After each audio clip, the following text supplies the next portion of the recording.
is how bad your day is. All you care about is what you don't have. Maybe your job, all the work and the hours you're putting in may be too hard right now. You don't feel appreciated. But I'm here to let you know, that person that you served, that was the same person that lost a loved one in their lives. They lost their child. That baby girl passed away. But yet they came to your place of business and you're giving them bad service and you don't even know their pain. All you care about is what you lost. What did you lose? You lost your car. Anything that's materialistic can be replaced. But when your life is over, it will not come back.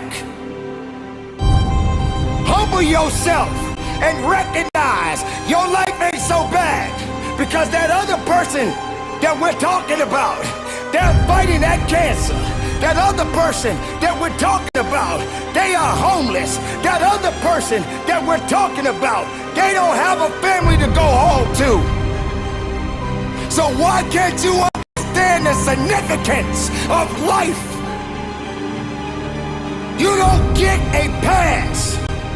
You don't get a pass to keep making the same mistakes over and over. You don't get a pass of feeling sorry for yourself. You don't get a pass to saying it's okay, at least I tried. You ain't got time to try. You need to start living your life every single day and be blessed and be thankful and be strong and walk with power and walk with faith. This is it. This is the time to recognize your potential, your truth. Everything about you is beautiful. Recognize your purpose in this world. We are all responsible. We are all made to do great things. Be accountable. Be productive, be powerful, and from the bottom of my heart, conduct your business.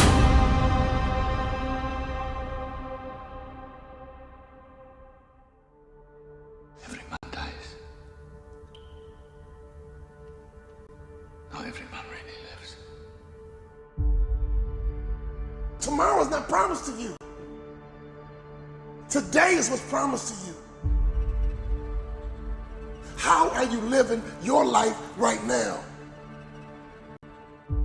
When you wake up in the morning, you gotta make sure you maximize the experience. When you wake up in the morning, you gotta maximize the opportunity. As long as you got breath in your body, you gotta pursue your life in such a way to understand that your life matters. Your life is important. Your life is critical, and we need you on this earth. You got a gift that we need. Are you living life like you got it all figured out? Are you living your life like you arrived? What are you gonna do about the life you have?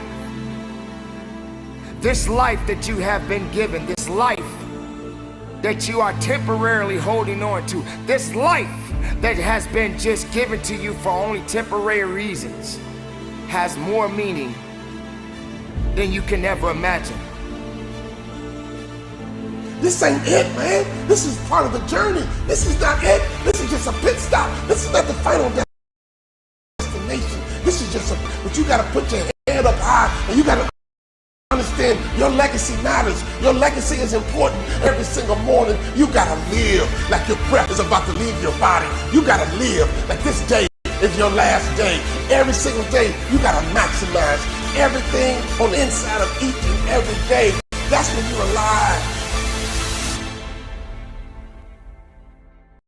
So many people out there in this world right now will try to tell you not to be something that you feel in your heart that you want to be.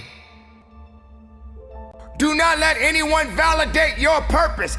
Do not let anyone validate your destiny. You are not done. You have power right now. You have strength right now. Because this world needs your purpose.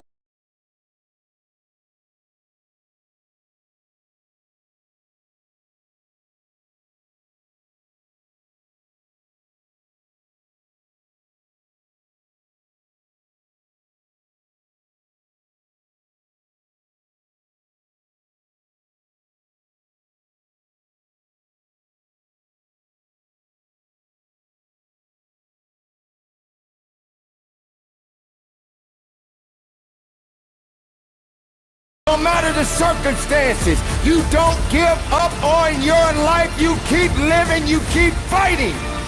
What is your purpose? Why are you here? What are you supposed to do? You know what you're supposed to do. I need you to do it. Your family needs you to do it. Your next generation needs you to do it. Everybody dies, but not everybody lives. Live, my friend. Live, my friend. Live.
Your purpose is easy to you. Your purpose comes natural for you.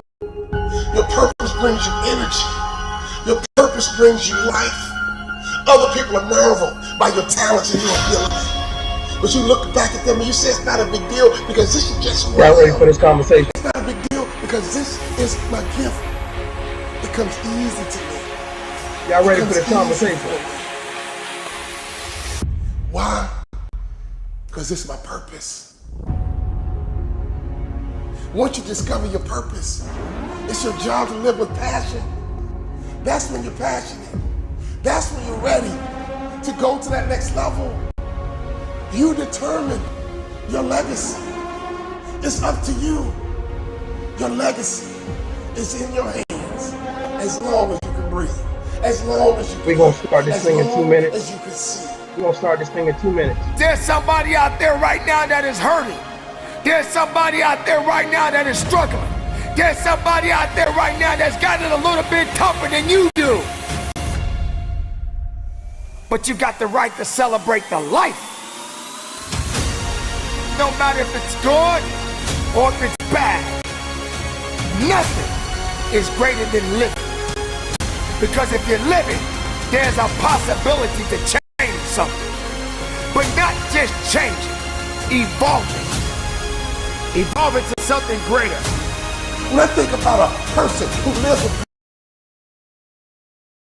think about a lion who's a king of the jungle. That lion is living his best life. That lioness is living her best life. Why? Because every day they wake up with purpose. Every day they wake up with passion. Every day they see that gazelle and they pursue. Everybody dies, but not everybody lives.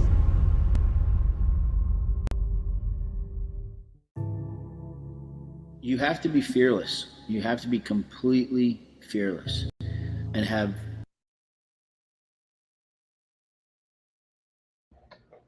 I think I could do that all night. I think I could do that all night, man. Salute to everybody in the room. I see y'all in the comment section. I'm about to drop this link in a minute. I wanted to give certain people the opportunity to come and have a conversation with me. I seem to be somewhat of I want to make myself available. You know what I mean? I want to make myself reachable. You know, so I titled this "Pull Up or Shut Up." Don't act like tough love. You can't reach tough love.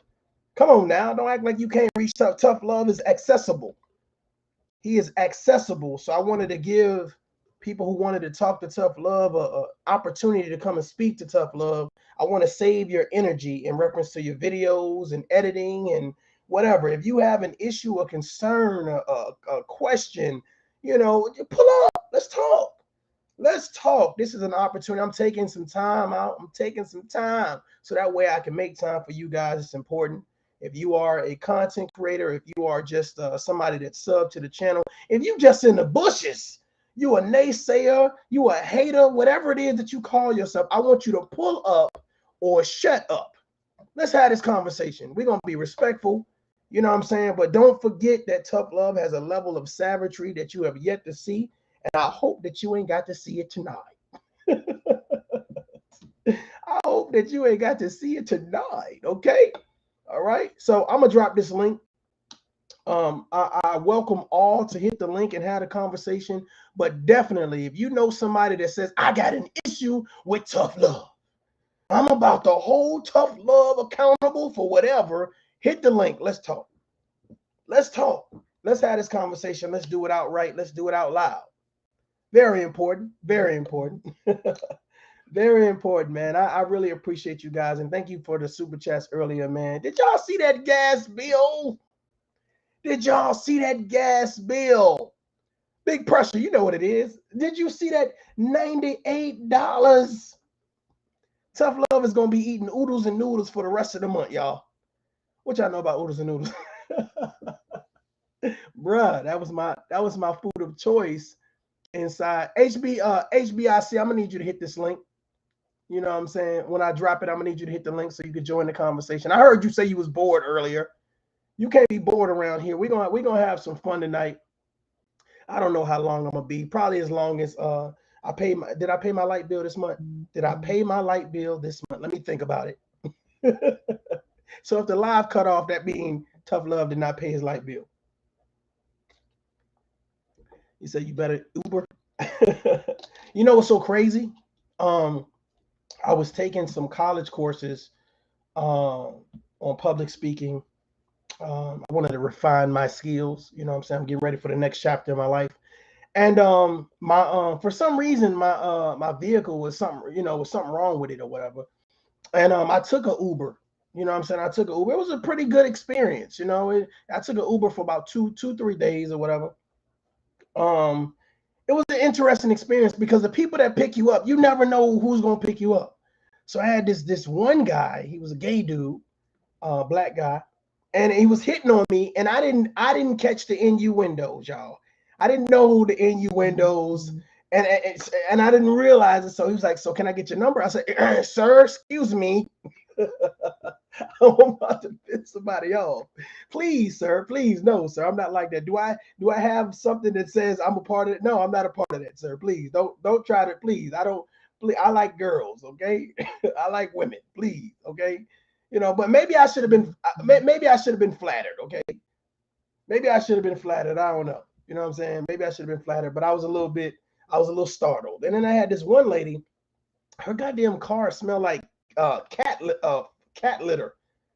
I don't know, man. I'm like, what does that smell?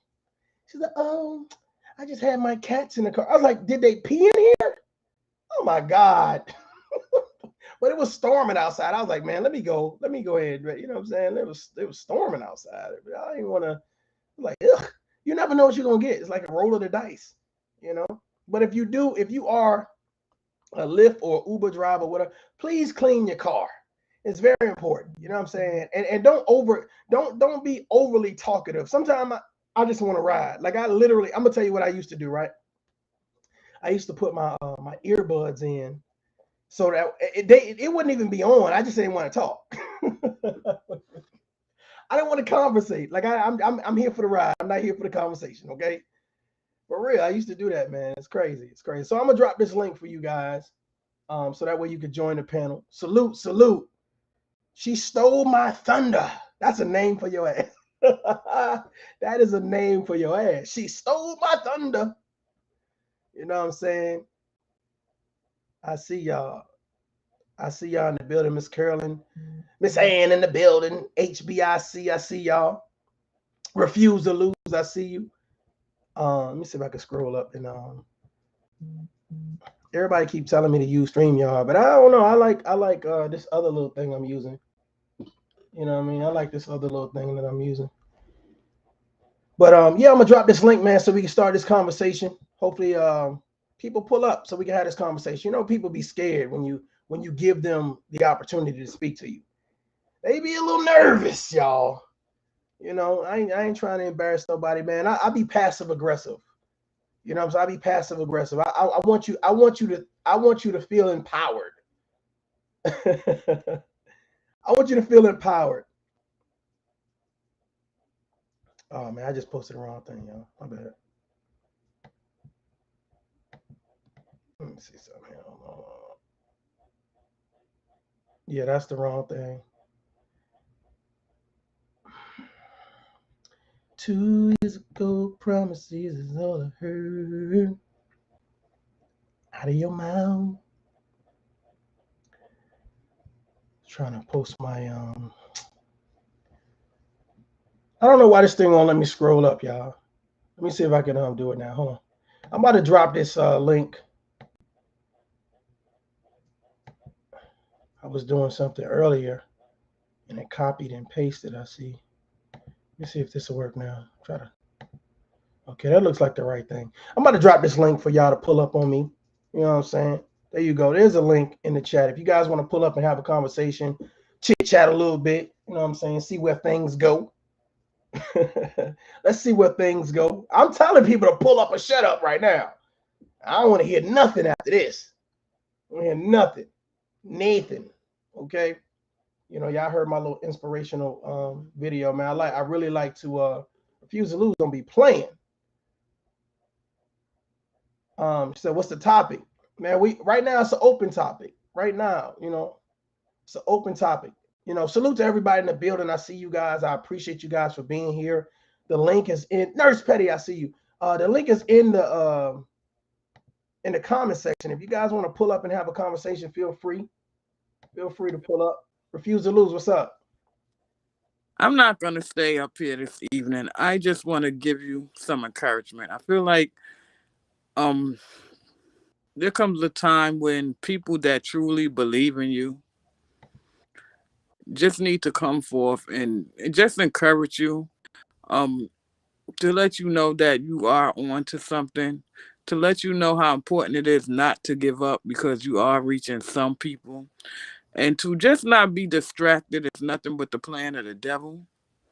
I say a lot of times that, you know, I'm a whole grandmother. You know, I have 4 grandchildren. I have 6 children. And, you know, I feel like it's important that I carry myself a certain way.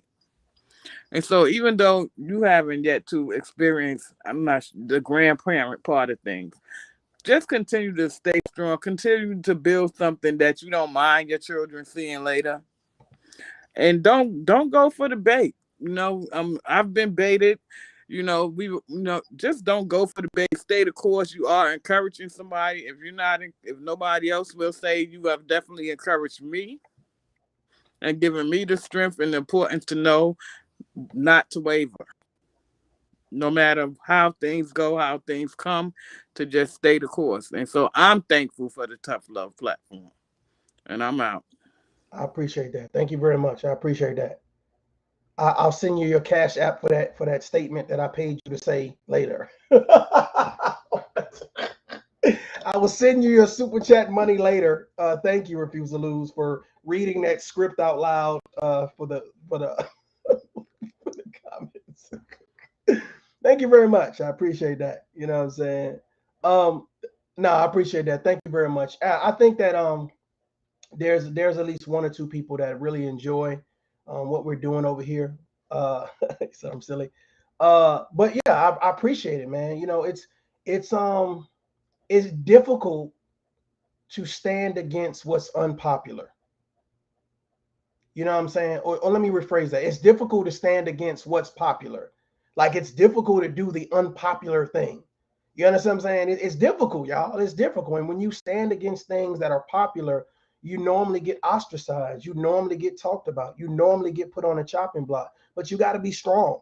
It's not about, you know what I'm saying, being hard and being a thug and being a savage. It's just about, you know, standing for what you believe in, your worth.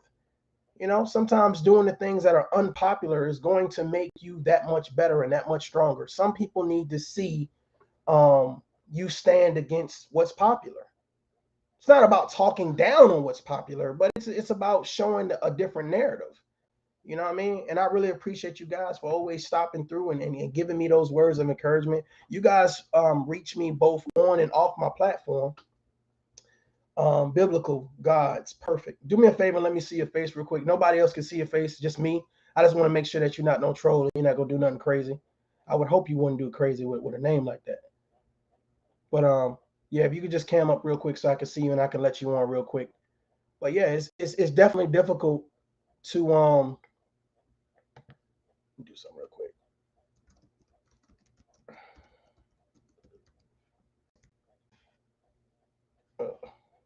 Did that wrong. Yeah, like I said, if you hit the link and I'm not familiar with your name, I'm gonna ask you to he says I won't troll. Interesting. Okay, let's try it. Let's see what happens. Let's see what happens. Okay, let's see what happens. All right. Here we go. Hello. Biblically, this is God's perfect inamarato. In other words, God's perfect male lover. So I'll be rewarded in accordance to the ultimacy of our Heavenly Father of the Bible. Man, what the fuck? What? What? Are you shitting me? Hold on, I'm gonna bring you back up because I thought it was funny. Hold on, wait. My bad. Hold on. I need something to drink with this. Hold on, wait. Who sent this person over here? Whose member is this? Okay, I'm gonna let you back up. Okay, you finished reading your, I don't know what that was, testimony or scripture. I don't know if that was the Salvation Army mission statement. I don't know what that was. Okay, here we go. You ready? Are you ready? Are you ready? Get your voice right. Here we go. This is crazy. Here we go. You're back on. Biblically, this is God's perfect inamarato YouTube. So my YouTube channel name is the same as my avatar here on the studio. So as I was saying earlier, is that because I live a perfect life in accordance to what our Heavenly Father of the Bible expects from us, I'll be rewarded in accordance to his ultimacy amid his new kingdom of everlasting paradise. You too can have this life if you choose the path of righteousness. Reply? I don't know what the hell you're talking about. So I'm just trying to figure out what righteousness. Listen, bro, I'm trying to do me, bro. I don't know what you're talking about. Like what is it that you trying to save me? Are you trying to save me right now? Because there's more people that need saving. I think I might make it to heaven. There's some people that ain't gonna make it to heaven. Trust me. I think you need to go there first before you come here. But I appreciate the words of encouragement, but I'm about to get you the hell out of here. Go with God. Go with God. Okay. Fuck. What the hell? Who sent him here? Who sent him here? What in the hell? Let me get Refuse to Lose back on here. Basically, he's trying to tell you that if you walk righteous, you should reap all the rewards that are promised to you in the Bible. Bless his heart. Bless his heart. I didn't ask him no. I didn't send out no requests. I didn't. I'm gonna be okay. I think I'm gonna make it. I think I haven't crossed the path of craziness yet. So I think, you know, if God is grading on a curve, I think I'm gonna make it. Like if he grading on the curve, like I think I'm gonna make it. Like I got a couple people, my mom up there, my grandma, my daddy. They might like, God, look, you gotta let my son up in here now. You can't be playing with my son. I might get in the back door. Like, you know what I mean? I'm gonna get to see the movie. That was the promo skit. Yeah, I'm gonna get to see the movie. You know, my people gonna get me in the back door. Yeah, I mean, I don't mind that. There's a time and a place for that. I'm glad he came through though. No disrespect to him. I just, I was like, that was kind of interesting. Lady Snoop, what's up, Lady Snoop? Lady Snoop was ready to go to war. I told Lady Snoop, nah, that lady ain't worth it. That lady is not worth it. For real, she's not worth it. What's going on, Miss Curlin? Nothing. You know you ain't right. Oh, I had to get That man was British. He was just trying to say to you that that YouTube could have the hell. Like, as long as we walk right, we'll be okay. Basically. I didn't give a damn what he was saying. I'll be looking at I don't know. He lost. Look, I wouldn't. Mario lost. I felt like he wanted to touch me. I don't know. I was feeling uncomfortable. You want to lay hands? You was feeling uncomfortable. I was feeling Oh Jesus. Yeah, well, you have the right. If you feel uncomfortable, it's your platform. Yeah, I mean, I brought him back on so he can finish. I finish his statement. I didn't know if he was recruiting for the devil or the Lord. So, whatever. Touch somebody. Well, that was the name of his YouTube channel. He was telling you so. Bless his heart. Bless his heart. All his life he had to fight. All his life he had to fight. Oh my gosh. Yeah. My ex is British, so yeah, I didn't know if he wanted to lay hands on me or I didn't know what he wanted to do with me. I didn't know what he wanted. I was a little nervous. No, I think even my ex would be like, "What the hell?" Yeah. I mean, I don't know. I was like cam up so I could see your face. He was like, I don't know. He said no. I don't have a camera. What? He said, I don't have a camera. I don't have a camera. I was talking to him in the back chat. I'm dropping a link if y'all want to pull up.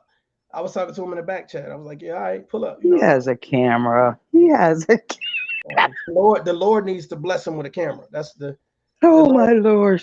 To send him a lens of protection. Oh God. He has a camera. I just talked to my sister-in-law earlier from over there. Big Pressure. You're right, Big Pressure. I didn't know what he was saying. He was a lover of something. Lover of feet or something. I don't know what he was doing. It's all hot air salute. The link is in the chat if y'all want to pull up. I'm just saying, I felt Lord. Uncomfortable. I had to turn my volume down because he was speaking to my soul in such a demonic way. Yeah, I felt like he was trying to take my soul through the camera. Well, has he ever been on the platform before? No, Tough Love? You know who that dude is? Oh. Maybe it was that cat. Maybe it was the Uber driver. It might have been the Uber driver. Hey, listen, I was nervous about the Uber driver because I didn't think he was going to take me to the damn college. He went away. Oh, Jesus. I said, why are you going down this back street? Said, he started playing Love Shack. And then he tried to offer me something to drink. I said, hell no. I don't know what's up in there. I might not make it to school. Wake up, and my pants is down. I told you. Nah, bro. Nah. Lord. I will walk to Jesus. I will walk to Jesus. You ain't gonna touch me. Oh Lord. Daddy, my gosh. What is all of that stuff around your mouth? Jello? Ice cream. Ice cream? Yeah. Hell no. Yeah. Oh Lord.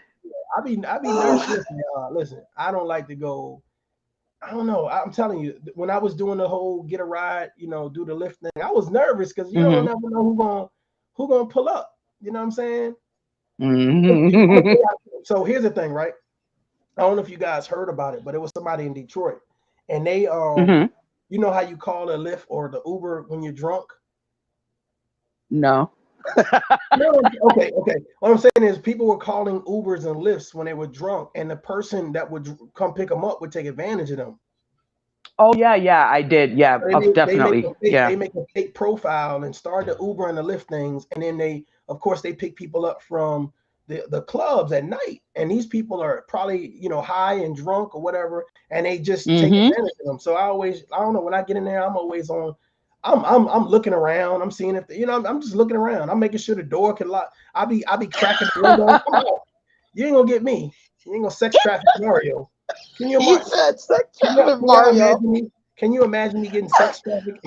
Oh my gosh, I could not even imagine. I mean, what they gonna do? You like Django? I mean, I don't know. what the hell? I hope it ain't no Pulp Fiction type shit though. Like seriously, like, seriously.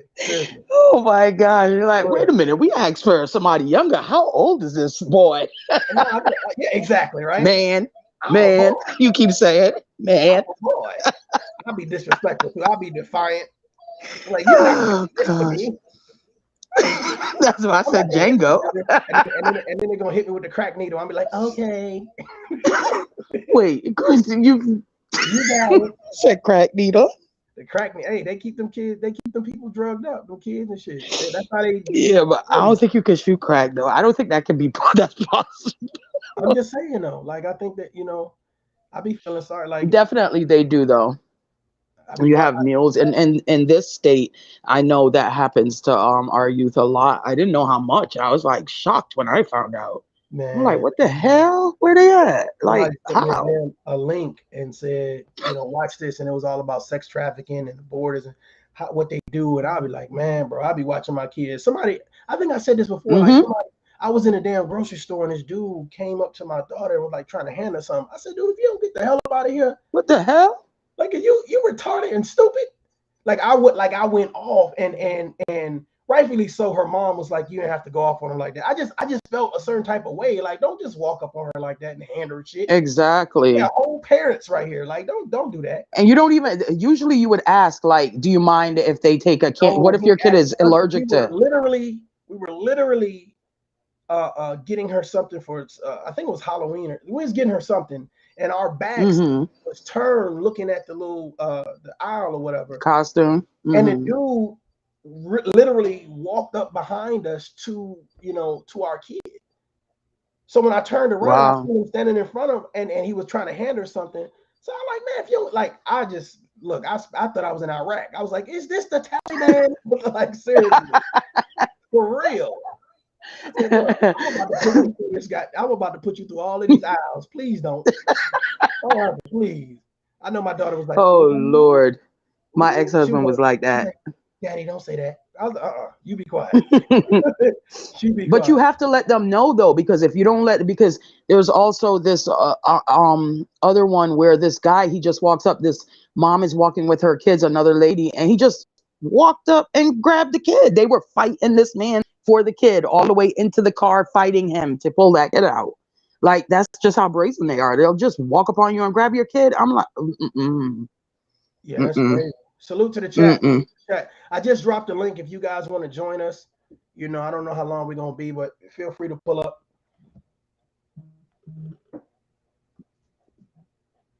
So let's see, which topic you want to start us off, Mario? Whichever topic. Man, I was here for the smoke. I wanted to give people an opportunity to pull up or shut up. Like they're not gonna. I would be surprised, shocked if anybody is like man enough to do that or grown enough to have an adult conversation. I highly doubt it.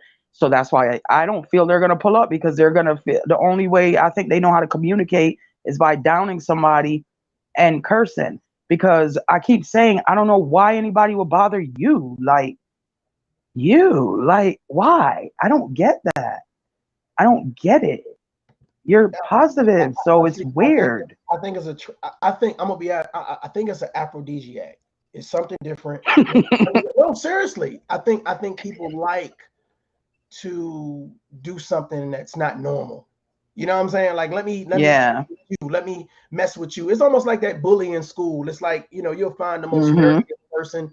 You got other bullies in school. You got other people that's willing to fight. You know what I'm saying? But then you'll find the person that don't look like they'll fight back, or right. You know what I'm saying? And I'm just like, I don't know.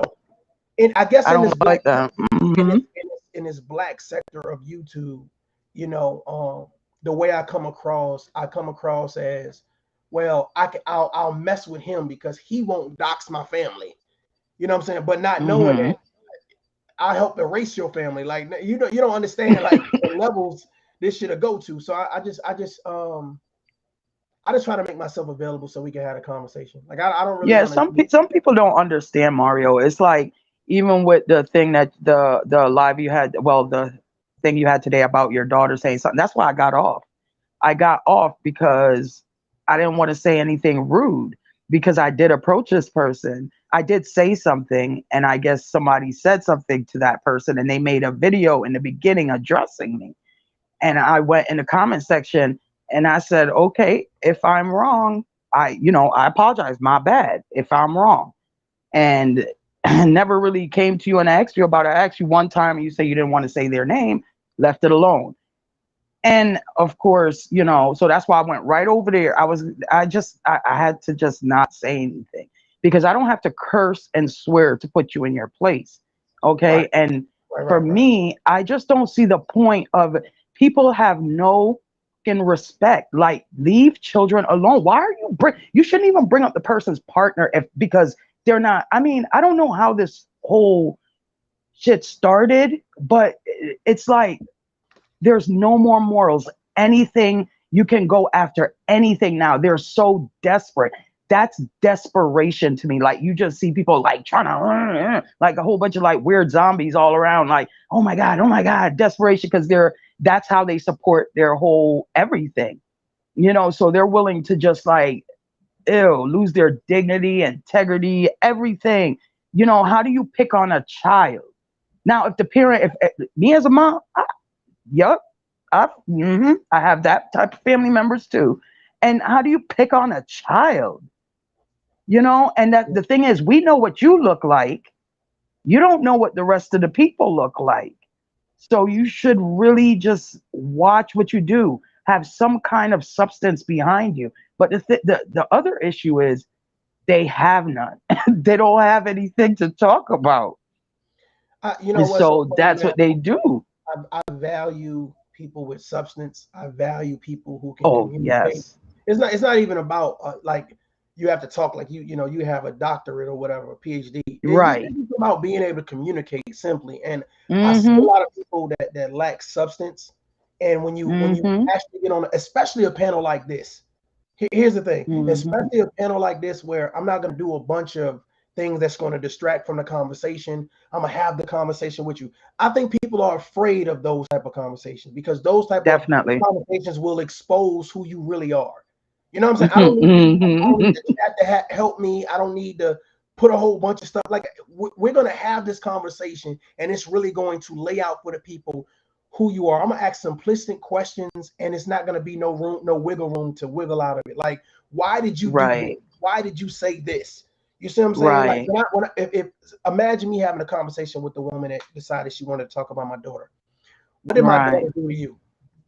She's going to say exactly. Wait. She's going to say nothing. And I'm going to say, okay, well, if my daughter did nothing to you, why did you feel the need to speak on my child? You know what I'm saying? Right. Do you feel as an adult that's reasonable and that's respectful as for you? You see what I'm saying? Do you feel like you lost any integrity? Right. Do you feel like you lost any adult, you know what I'm saying, livelihood by I just right. Like you didn't lose anything monetary. You didn't lose anything about yourself. Like a 3-year-old, there's nothing they could do to you. Nothing. If you're in their face, I mean, 3-year-olds, they are honest. Kids are honest. If your breath stink, they're gonna be like, ew, your breath stinks. If you're in front of them, but you gotta appreciate that about toddlers and kids, But there's no way. Listen, there is just absolutely no way and no reason for anybody to talk about other people's children. There's just no reason. We're supposed to be protecting children and protecting our kids. Like, that's what I'm all about. Antonio, it's not like that. It is not like I know. That. We say protect our women, and we say protect our children by any, at any cost. And it's funny to me how people sit in chat rooms and listen to people downplay other people's children. And nobody's in the chat telling them stop. Nobody is like in their thing saying, hey, this is not a good thing. This is not a good look. You should reach out to that person. You should not be talking. Nobody. We cheer for it. I don't care if I've ever had a disagreement with you online. I'm not about to cheer for somebody talking about your kids. I'm not about to do it. I'm not about to like it, share it, or be a part of it. If I'm in a chat and it starts going that way, then I'm gonna exit Leave. stage left. Yep. And Exactly. here's what's so sad about it is we act like we care about women so much. We act like we care about children so much. But really, it's like if I feel like you're popular and I want to be down with the cool kids, Right. I'm just gonna stay here and not say that you're wrong. And that's what's so sad about it, and Yes. that's what makes Tough Love Public Enemy #1 on a lot of fronts, because I'm gonna do it when it's unpopular. I'm gonna do it when I don't have a team of people saying, yeah, I'm right. I don't need a team of people, because I know that the principle of what I'm doing and what I'm standing on is right. And I know that Mario, everything you have said, you said everything they're saying now that supposedly my fingers quote unquote is so positive. You said it like 6 months ago, 5 months ago, 4 months ago. Everything they're saying to who were like specific people. You said this 6 months ago. That's why I said they just didn't want to hear it from you. Like, what's the point? What's the problem? What is the problem? I wasn't. So here's the thing, right? First of all, let me say this, and I appreciate you bringing that up. But I appreciate anybody who is now saying it, because that just means there's more people saying it. So great, that's cool. Everybody, people are saying it now. That's great. I wish that it would have been a level of understanding when I said it the first time. There would have been a level of appreciation when it was said the first time. But sometimes you have to be the pioneer. Being a pioneer means you're going to get the brunt of the jokes, the disrespect, the discontent. You're going to get it. So that's why I said it can't be for views. When people look at me, bro, this can't be for views, because if that's the case, then shit, I could have been turned this. I could have this shit turned up right now. But it's about a bigger picture, and I'm hoping a lot of these content creators, I think, now are seeing a bigger picture, or now it's more reasonable for them to do the things that they do, and where it aligns with what it is that I may have stated or whatever. But I do believe that I've had to kind of reconstruct my delivery a little bit, because when you're not accustomed to certain things, so I'm accustomed to being around other leaders. I'm gonna just be honest with you. And we don't have a sense of we don't have a sense of like everybody. When you sit in a room and everybody has a house, a car, money in the bank, good credit, career, whether they're an entrepreneur or they got a great job, the conversation is different. I'm used to sitting in the room with leaders, so when I speak, to people, I speak in a certain type of manner. But when you're speaking to people and they're not accustomed to leadership, they're going to take what you say offensive. You understand what I'm saying? I definitely get what you're saying. But I understand that my chapter right now in life is different. People are not accustomed to that style of leadership. They're not accustomed to someone speaking with that type of authority. So I need because I want the message to resonate. I don't want it to go over nobody's head, and I don't want them to feel attacked. I don't want them to feel like, well, the only people that feel attacked, this is a late show. The only people that feel attacked, let me just say that's just weird that they would feel attacked by the way you deliver, because you throw comedy in there. And like you said, you may come across like that. I'm the same way. I'm a female version of that. A lot of people mistake the way I come across, because I'm confident and I'm used to doing this as, oh, you're such a, what did they say? Manly woman or whatever, what they say? Something like that. Like, what is that? Male energy or whatever? Well, a lot of the times the job I do or what I do is mostly males, there. If I go in there and be like, hey guys, well, would you like to, nobody's going to hear me. And then they'll be thinking about a sleepover. I'm not there for that. So when I go, like I said, I always say command respect. I don't demand it. I command it, because guess what? I'm going to respect you back. I'm going to come in where there's no reason for you to ever disrespect me. And you're not going to do it, because people will try you. And it comes a point, like my family says, it comes a point when you got to put that foot down and say, listen, shut the fuck up. I'm standing here, and that's that. Don't do this shit again, and that's it. And you move, and I move on. I could care less. But for that, what I got to get done. But I'm not always like this. But yes, when you're a speaker or you're anything like what you do and being in the military, you're going to have that voice that projects. That's confidence. It's not conceit. You know what I'm saying? Or we wouldn't take advice from anybody and we wouldn't listen and wouldn't want to hear your point of view and take it to heart if we were conceited or just being like, oh, you know, bravado and everything. It's really, we're just confident. You know, what's so, Andrea, what's going on? Hey, what's going on? Hi, Andrea. Hey, how y'all doing tonight? Now, what's going on? I pulled up because I want to know what's going on. Oh, we're just talking. Nothing going on. We just I'm just giving people the opportunity to come have a conversation with me. That's all. Okay. Well, who's talking about your baby? I'm just trying to figure that out. What's going on down here? I'm not even gonna say the lady name, but I mean, I addressed her. She know what it is. I'm not, you know what I'm saying? I don't Children will be off limits. What's he don't got no respect? Yeah. Yep. But I addressed it in my live or whatever. So I mean, again, the link is available. I'm sure she's in the bushes, but she can pull up. I think what it is, I'm gonna be honest with you. Now she kind of feels embarrassed because of how I explained it earlier. Did you embarrass her? No, I didn't say her name. I didn't call her out her name. I didn't talk about her children, none of that. But it's embarrassing. See, here's the thing. When you can articulate yourself to the point where it doesn't have to go there, it don't have to escalate there, but explain your concern and explain why what you did was so alarming as an adult. My children, child, you know what I'm saying? They didn't do anything to you. They don't know you. You know what I'm saying? You don't know me personally. So if I never went personally with you, don't go personally with me.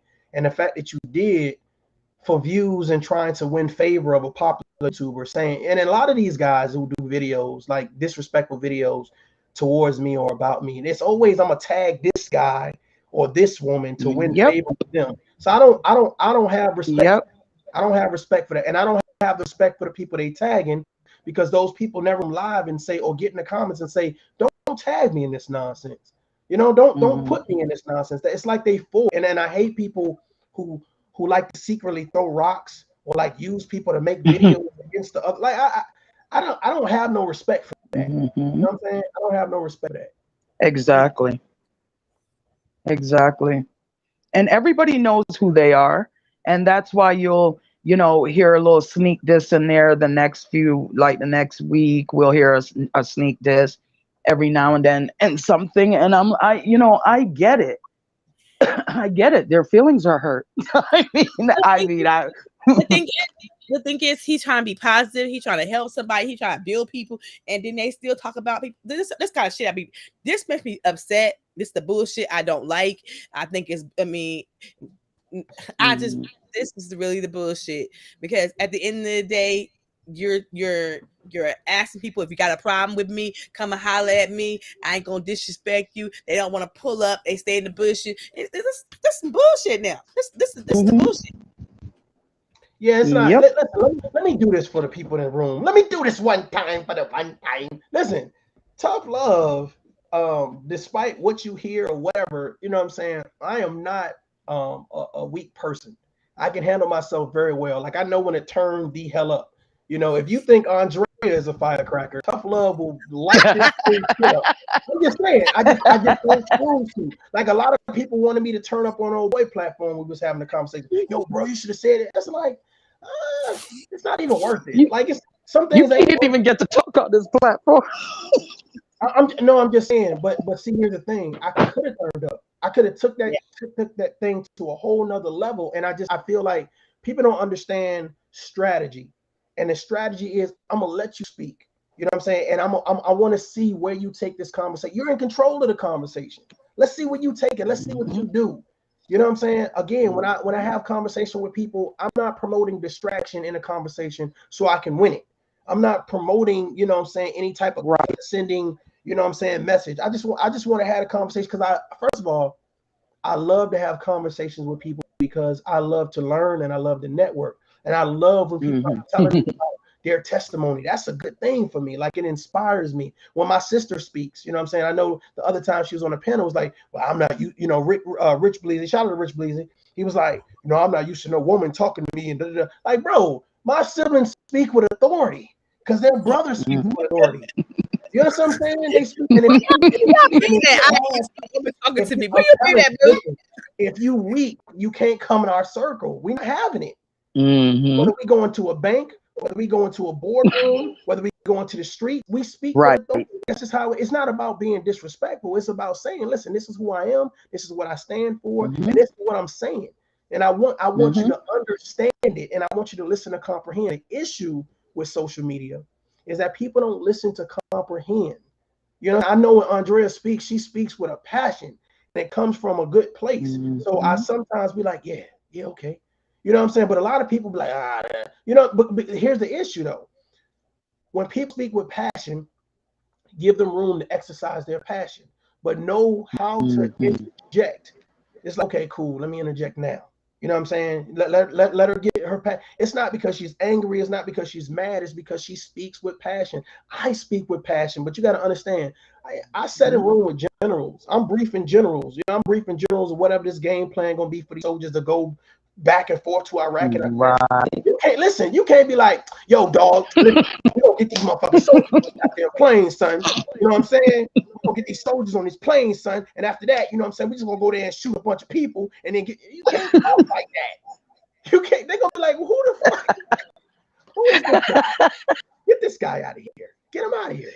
Oh So gosh. I've learned to talk with patience and listen to people and examine people and analyze people. And a lot of these guys, I'm gonna be honest with you, man. They, like I said before, they just don't have the resume for me to go back and forth with them. They don't have a resume because I see what they're doing. It's like the lady that was speaking about my kid. Like our resume don't add up. Your resume don't add up to my baby sister resume. Like it's like, come on, man. You gonna pick what you're gonna do is piss one of my family members off. That's what you're gonna do. That's why I'm not Right. saying your name for your safety, because you're gonna piss my family members off who's still about that action. You know what I mean? They still about Exactly. they're not gonna make no videos. They just gonna listen on our mother. They about that action, and they're not gonna make no videos. I'm telling you. Right. So I mean, that's why. And that's the thing that people don't understand.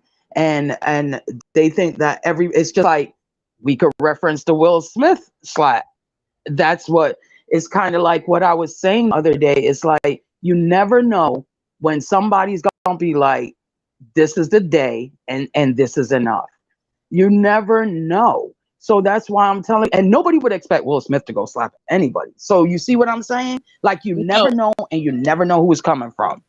But he was fed up. I'm just being honest. He was fed up. Yeah. He was fed up. So my thing is, all these keyboard gangsters. Look, my family about that action. I'm like this. I'll put papers on you. I ain't gonna. I got too much to lose. But my brothers, them, they don't.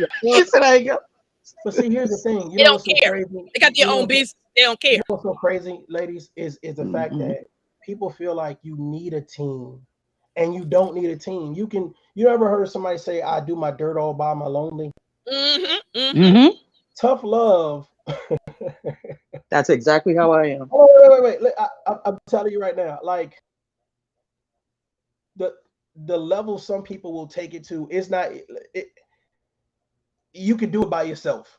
You understand what I'm saying? You could do it by yourself. Like, you ever heard of a one-man army? You could do it by yourself. It's not about getting a bunch of people. And I feel like some people feel like, I have the safety behind this keyboard. I have the safety behind, the laptop or cell phone, and I can say what I want. I have the freedom to just do what I want. And I'm telling you right now, you don't know when someone has reached their breaking point. You don't know if tough love is I just got evicted. You don't know if I just lost my car and $0. I just lost my key. Like, you don't know somebody's mentality. But the thing about it is, people willingly put themselves in harm's way.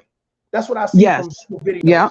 They willingly put themselves in harm's way to test people's, forget their gangster. you test people's motivation and livelihood for life. Like, how much do you really love? Let me be real. I'm about to piss some people off. You test people's motivation for life. How much do you really love your child? Right. If you really loved your child, what are you willing to do? You understand? I know me. when I see videos talking about people's children and their parents and blah, blah, blah, it's almost like you're testing them and asking them the question, what are you willing to do about it? Mm-hmm. But so many people gonna get hurt, messing people, mamas and children. That's shoot. I would die for my children. So I don't play games when it comes to my kids. I will kill for my children. I don't care. I go to jail. I mean, I don't want to be in the jailhouse, but I go to jail. Somebody fucking my kids. Yeah. I sit in there. I got the bail money. I got the. I'll sit in there. How long they say I sit in there, but I got the money to take care of myself. But when it comes to my kids are innocent bystanders. They didn't ask to be a YouTuber. They didn't ask me to be on the YouTube streets. They didn't ask for none of that. I'm a mom. Before I'm a YouTuber, I'm a mom, and I take mom serious. Okay, so when it comes to my kids, my grandkids, I'm just who? What? Oh no, I lost my damn mind now. I don't know who you are. But yeah, I'm one of those people. I could wait years. I got the time. Yeah. I could wait. I might put some papers on you and wait till you get some damn money to take your damn money. How about that? I don't need your money. Listen, this is how I feel about it. When it comes to people and their children, this is why I can speak so heavily on some things. The type of person I am, and I tell anybody this, I don't really care what people say because I don't care. Who cares? If you don't do nothing for me, I don't care. But don't mess with my kids. And I'm not talking about words. I don't care about words. Like none of us do. I don't care about words. Whatever, go fuck yourself. I don't care about it. And I tell my kids, I said, words, when people argue with you, they're like a fart in the wind. It comes around, it smells real bad, it aggravates you, but eventually that shit blows away and you forget about it, move on. Long as you don't touch my kid. Now, thank goodness that everybody people that are around me know this about me, and I just stay to myself. Don't mess with none of my kids. Don't do it, because I'm not gonna sit on, like Mario said, everybody's not gonna sit on YouTube and be like, oh, I'm not that type. I'm not gonna be like, oh, I'm gonna do this and I'm gonna do that and I'm gonna do this. No. Why the fuck would I give you a blueprint to how I'm gonna get to you? Like, why would I do that? I'm the investigation, second best me. The best. Yeah, I'm gonna be honest with you guys. I done seen some real crazy stuff in my life, both in and out of the military. And I've watched some parents take things to like the full extreme about over their children. And I just feel like either we've lost a sense of reality, or people ain't never really been touched like that. You see what I'm saying? Right. That's it right there. I think to me, this generation, I don't know about this generation, but I'm gonna be 48 come January again. Okay. We have respect for the children and the women. They don't now. But do you notice it's the older people that are not having the respect? I think it's the older people. It's the older people. It's the young people. It's the middle. It's the middle people. Listen, it's everyone. It's the middle one. It's everyone. I've noticed it's the older people that their kids and their generation. Like, I watch certain people and they all kind of act like the same. I have watched an older man who's in his 60s call women out their name and children out their name, and then he wants somebody to respect his ass because he in his 60s. I'm not. That's what I'm not gonna do, because men in your 60s don't call women out their name. Don't call them the B word. Don't call them little heifers. What we do that at? My daddy is 73 years old. Don't say shit like that. So you don't get on. You think I'm gonna respect you because you an elder? No, show respect earns respect. Right. My father's 84, and I've never heard my father disrespect a woman. I've never heard him call a woman, not in front of us at least. I've never, and I don't think he would, because I've just never heard him do that. I mean, Mario reminds me a lot of my dad. I mean, I know you're the young version, Mario. But the only thing my daddy ever said was, he heard my daddy call me a panel. Talking about remind him of an old man. Her daddy 100 years old. Talking about reminding, I ain't got time for this shit. Let me stop playing. I just don't understand. I feel like even though we say we as a black people, I feel like when we come to certain things, we absolutely do need to remove the we, because it's not always we. It's not. You have It's to let gay. people be in a category what they feel they need to be in. Whether it's drag people, talk about people, kids, you know, they got this B thing going on. I know for a fact I'm not part of that. So why are people labeling me as that? Mhm.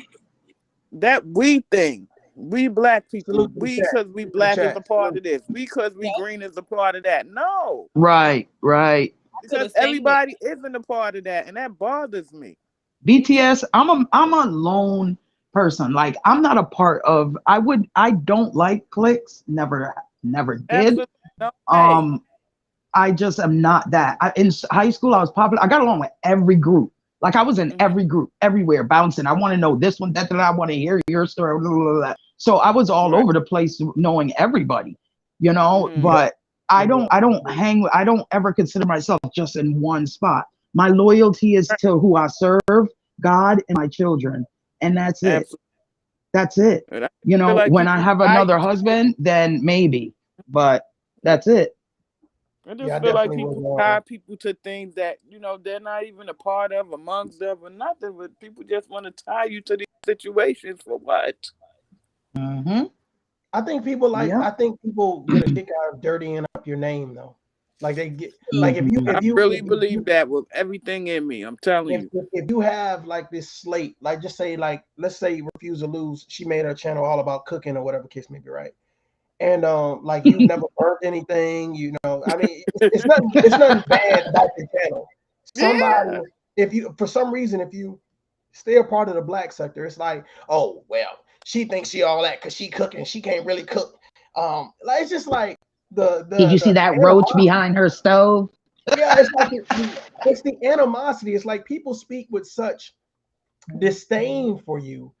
Hmm. It's just it's crazy, and it's a Instead lot of of them saying, I like what you're doing, how do I right, do that? Or, you right, know, wow, that's right, nice. Fucking kill right. him to give a And compliment. what's crazy about it, I've seen people, and I'm gonna be honest with you, and I'm just gonna talk about the men right now. I've seen people attack me and call me names and turn around and say the same exact things that I've said on a platform and promoted it as if they didn't get that from me. You know what I'm saying? It's like the same way, the word, the verbiage, like the energy behind it, you know. And it's like, man, it's like, well, how can you have a disdain for me if what I'm saying is okay for you to repeat? Why not just say, hey, bro, I agree? But it's like if I agree with you, the person that I'm cool with, that I feel like I'm getting something from, you know, I'm gonna have an issue with. You know what I'm saying? So Right. it's just crazy. Like it's hold on, it's 21 people in the building right now. There should be 21 people in the chat. You see what I'm saying? But it's like I'm gonna stay here. I'm not gonna say anything because It's I don't want. crazy. People judge you. People judge you because you don't have these numbers. People judge you because you're not talking about the foolery.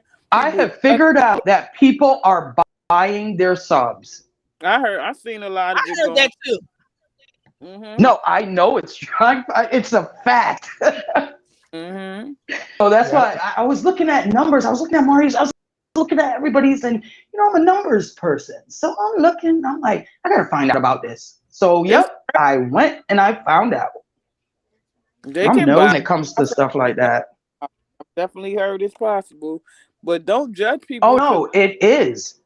don't judge people because they don't have the numbers you think they should have, or because you want to be negative and they continue to be positive. So now you feeling away. I don't really give a shit about Right. the judgment. I knew the moment you start speaking.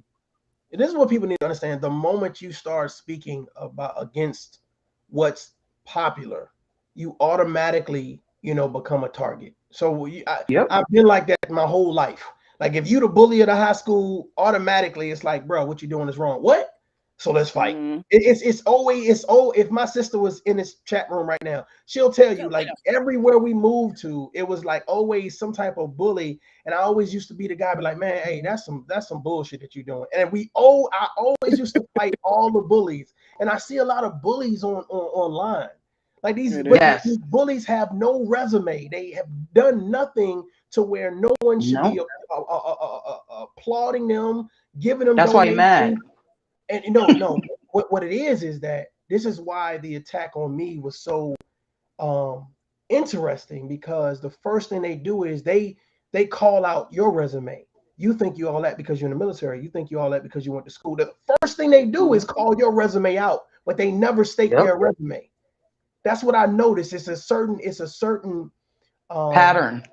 It's a pattern, but it's a certain level of consistency with the verbiage, like the way they attack you. You know, you think you're better.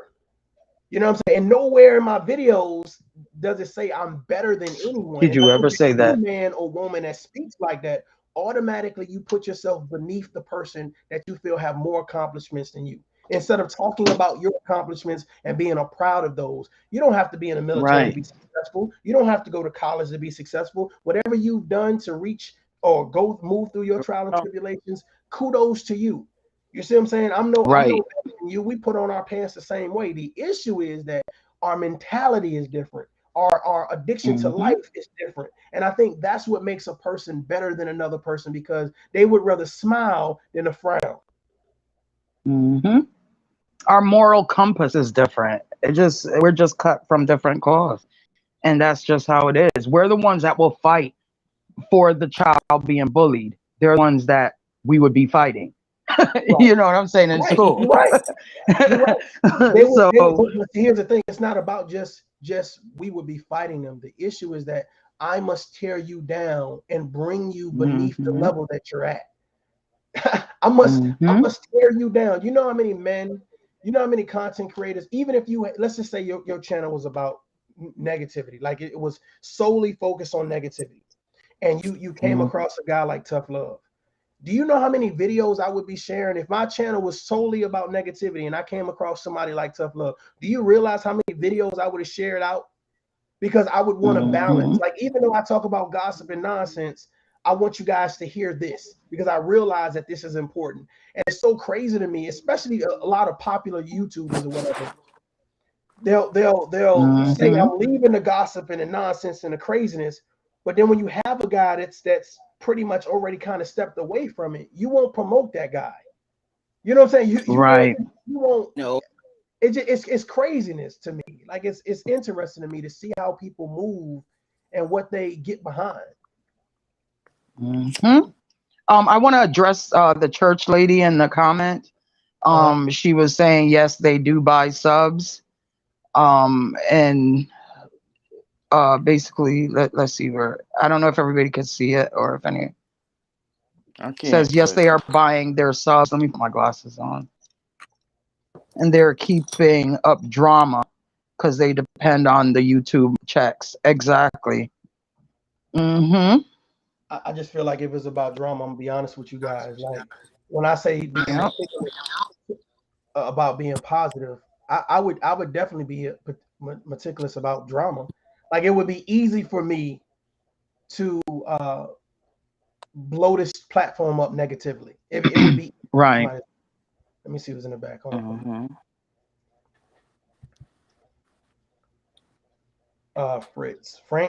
Franz, do me a favor and GF, cam up real quick so I can see your face, and I'll let you up. Can't nobody see you but me. Okay, cool. We straight. Here we go. Welcome to the platform. What's on your mind? It says your Wi-Fi signal is on. Okay. Can you hear me? Yeah, I hear you. First I want to say, how you doing, Mario? Ladies, how you guys doing? Hello. Good evening. How you Hello, doing? how you doing? I'm doing good, all is well. What's on my mind?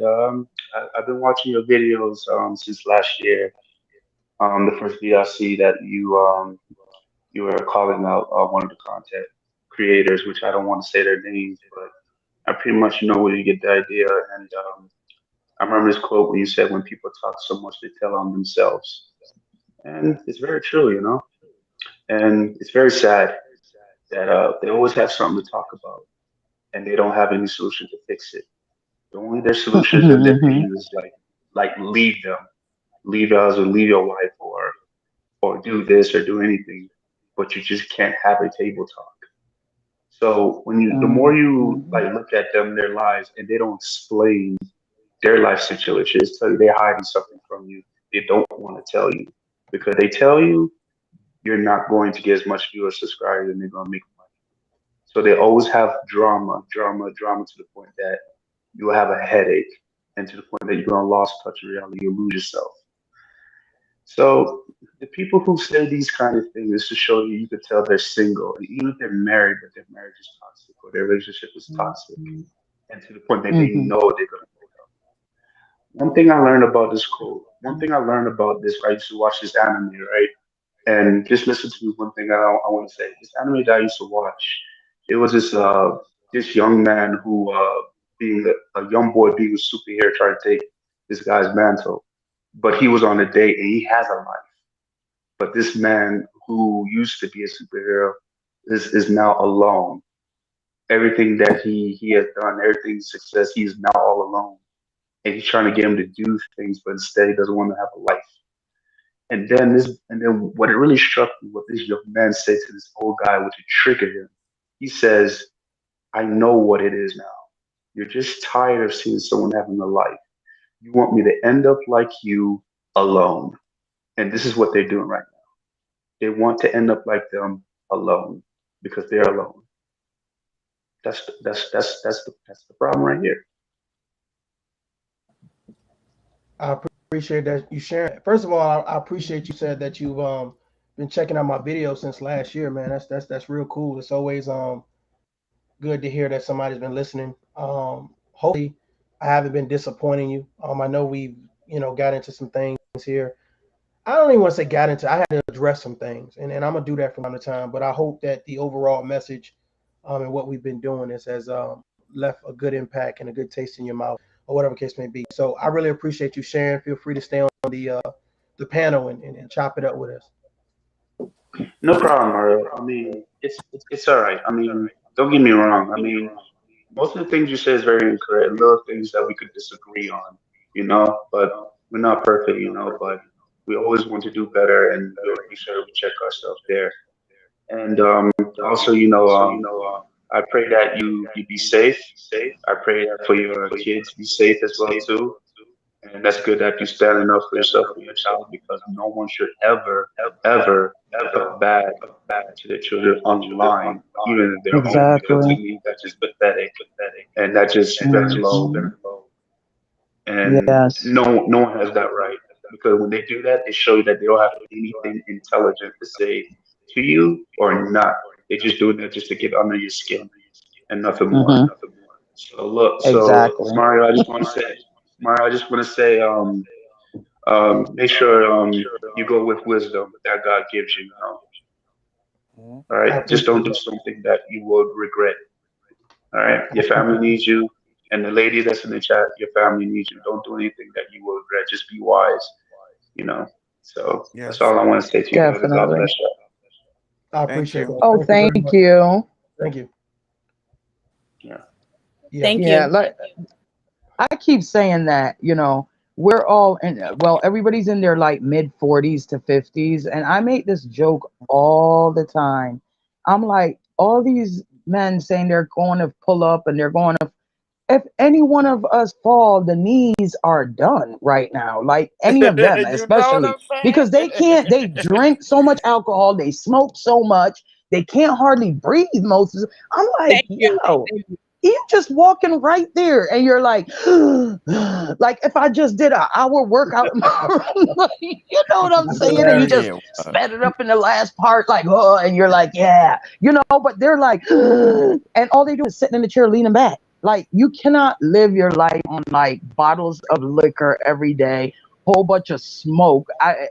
Whether it's I forget what that thing is called. They're always hookah, weed, or anything, cigarettes. I smoke cigarettes. I smoke pot, and it's not medicinal, but this is a free to smoke state. But I'm not going to overdo it. I believe anything in moderation.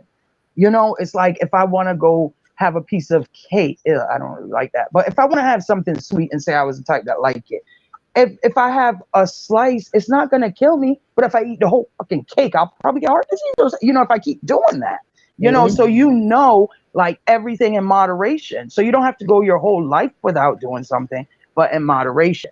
And also feeding the soul is the same thing. And I just feel a lot of these people lack. So I don't know.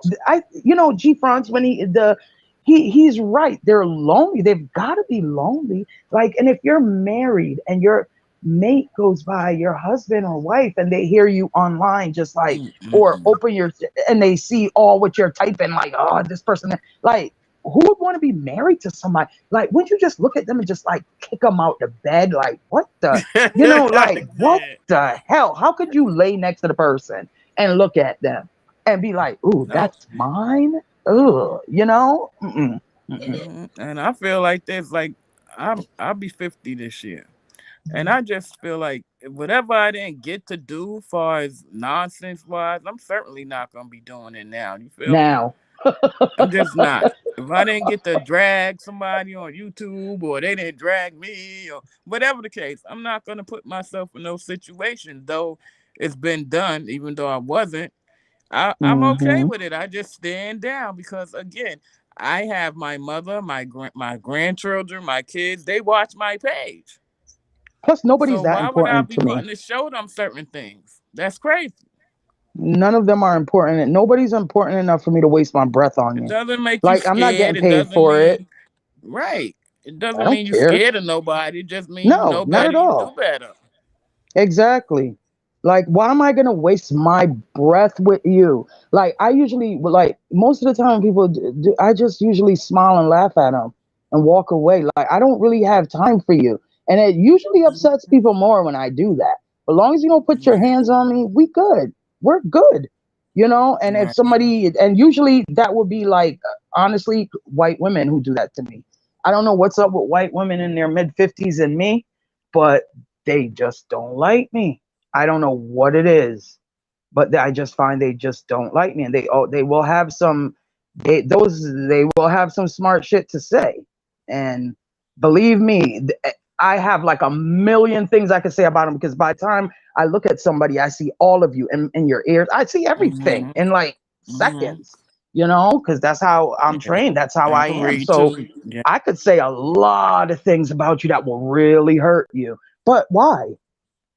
Like, so why? I mean, I'm just gonna feel bad after, like, wow, I shouldn't have maybe said that to her, because I'm gonna hurt you. It's hurtful. And I think that's feeling bad. I don't know what that is. Something. I think Mr. Skinny started that. I'm a chaplain in the military. What you said? I think Skinny started that, man. Did he start the I'm a chaplain in the military? Yes, he did. He's online preaching. He probably was a chaplain. He didn't say he probably was. He said, we found out that all he is a chaplain.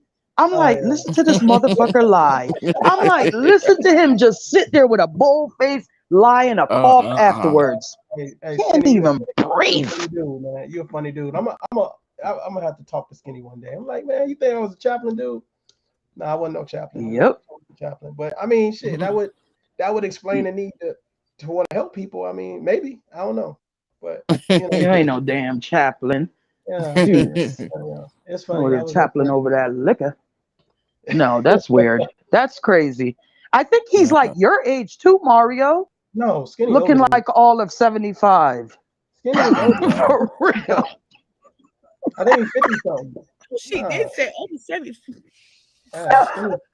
He does. No, I think he said the other. Check it. Which does anybody know his age? Because I'm almost sure. I was like, what the fuck? I think he's 50 something. You sure? I think he is. I don't think we're the same. Like I just turned 42, so I think he's 50 something. Okay, I thought you said it was 45. I said, what the? Nah. What the? I don't know where I heard it, but I was very, very shocked because I think it was somebody talking about how he can't breathe and they're the same age. So I was like, what? I don't know. I was thinking the same thing. These guys are,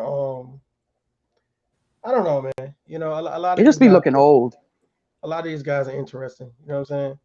They're interesting to me, to be honest with y'all. Not just them. You notice rappers nowadays, they're like in their 20s and they look like they're like 40, 45. A lot of people are looking not even just on YouTube, like a lot of, I don't know what's up, but I totally agree with the you. Water. I told Big Pressure, I totally agree with you. Like I don't, man, I wanna have a conversation that matters. I want to be around people that's inspirational. I'm not saying that you gotta walk and say church hymns and give speeches. I'm just saying like somebody that has an affinity for life. You want to travel. You want to have a conversation. You want to walk in the rain. You want to do spontaneous stuff. You just want to live your life. And it's just a lot of people online, man. I look at them and I look at what they surround themselves with, and I feel can I be honest with y'all? Let me let y'all in for a little bit. Go ahead and be honest.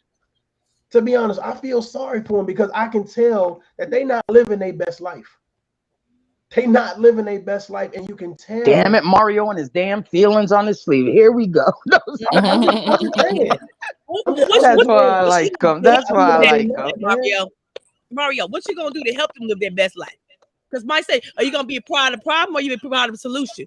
I think we all. I'm gonna be honest with you. I think we all are a part of the solution. I think for the people that's hiding in the bushes, the people that watch the replay, I think what they do is they take something from somebody from this platform and say that inspired me to go do something. Like I heard him say something about life insurance. I heard her say something about love languages. I heard her say something about investing in yourself. I heard her say something about a passport. So it's a lot of great conversations that you guys don't understand, that people are taking notes. They taking notes. You know what I'm saying? You guys are giving testimonies on how you overcame X, Y, and Z. Talked about foster homes. All of this conversation that a lot of people don't have on their platform. So when you got a platform like that, you can't help but have an infinity for life after that. You see what I'm saying? It's contagious. And gain some inspiration. Yeah. What if they don't have no what's the word I'm looking for? What if they testimony? No testimony. What if they I almost died a couple weeks ago. So I'm loving life. I've got the music playing, everything, but I had to check myself, my own self, because I was letting shit go, not paying attention.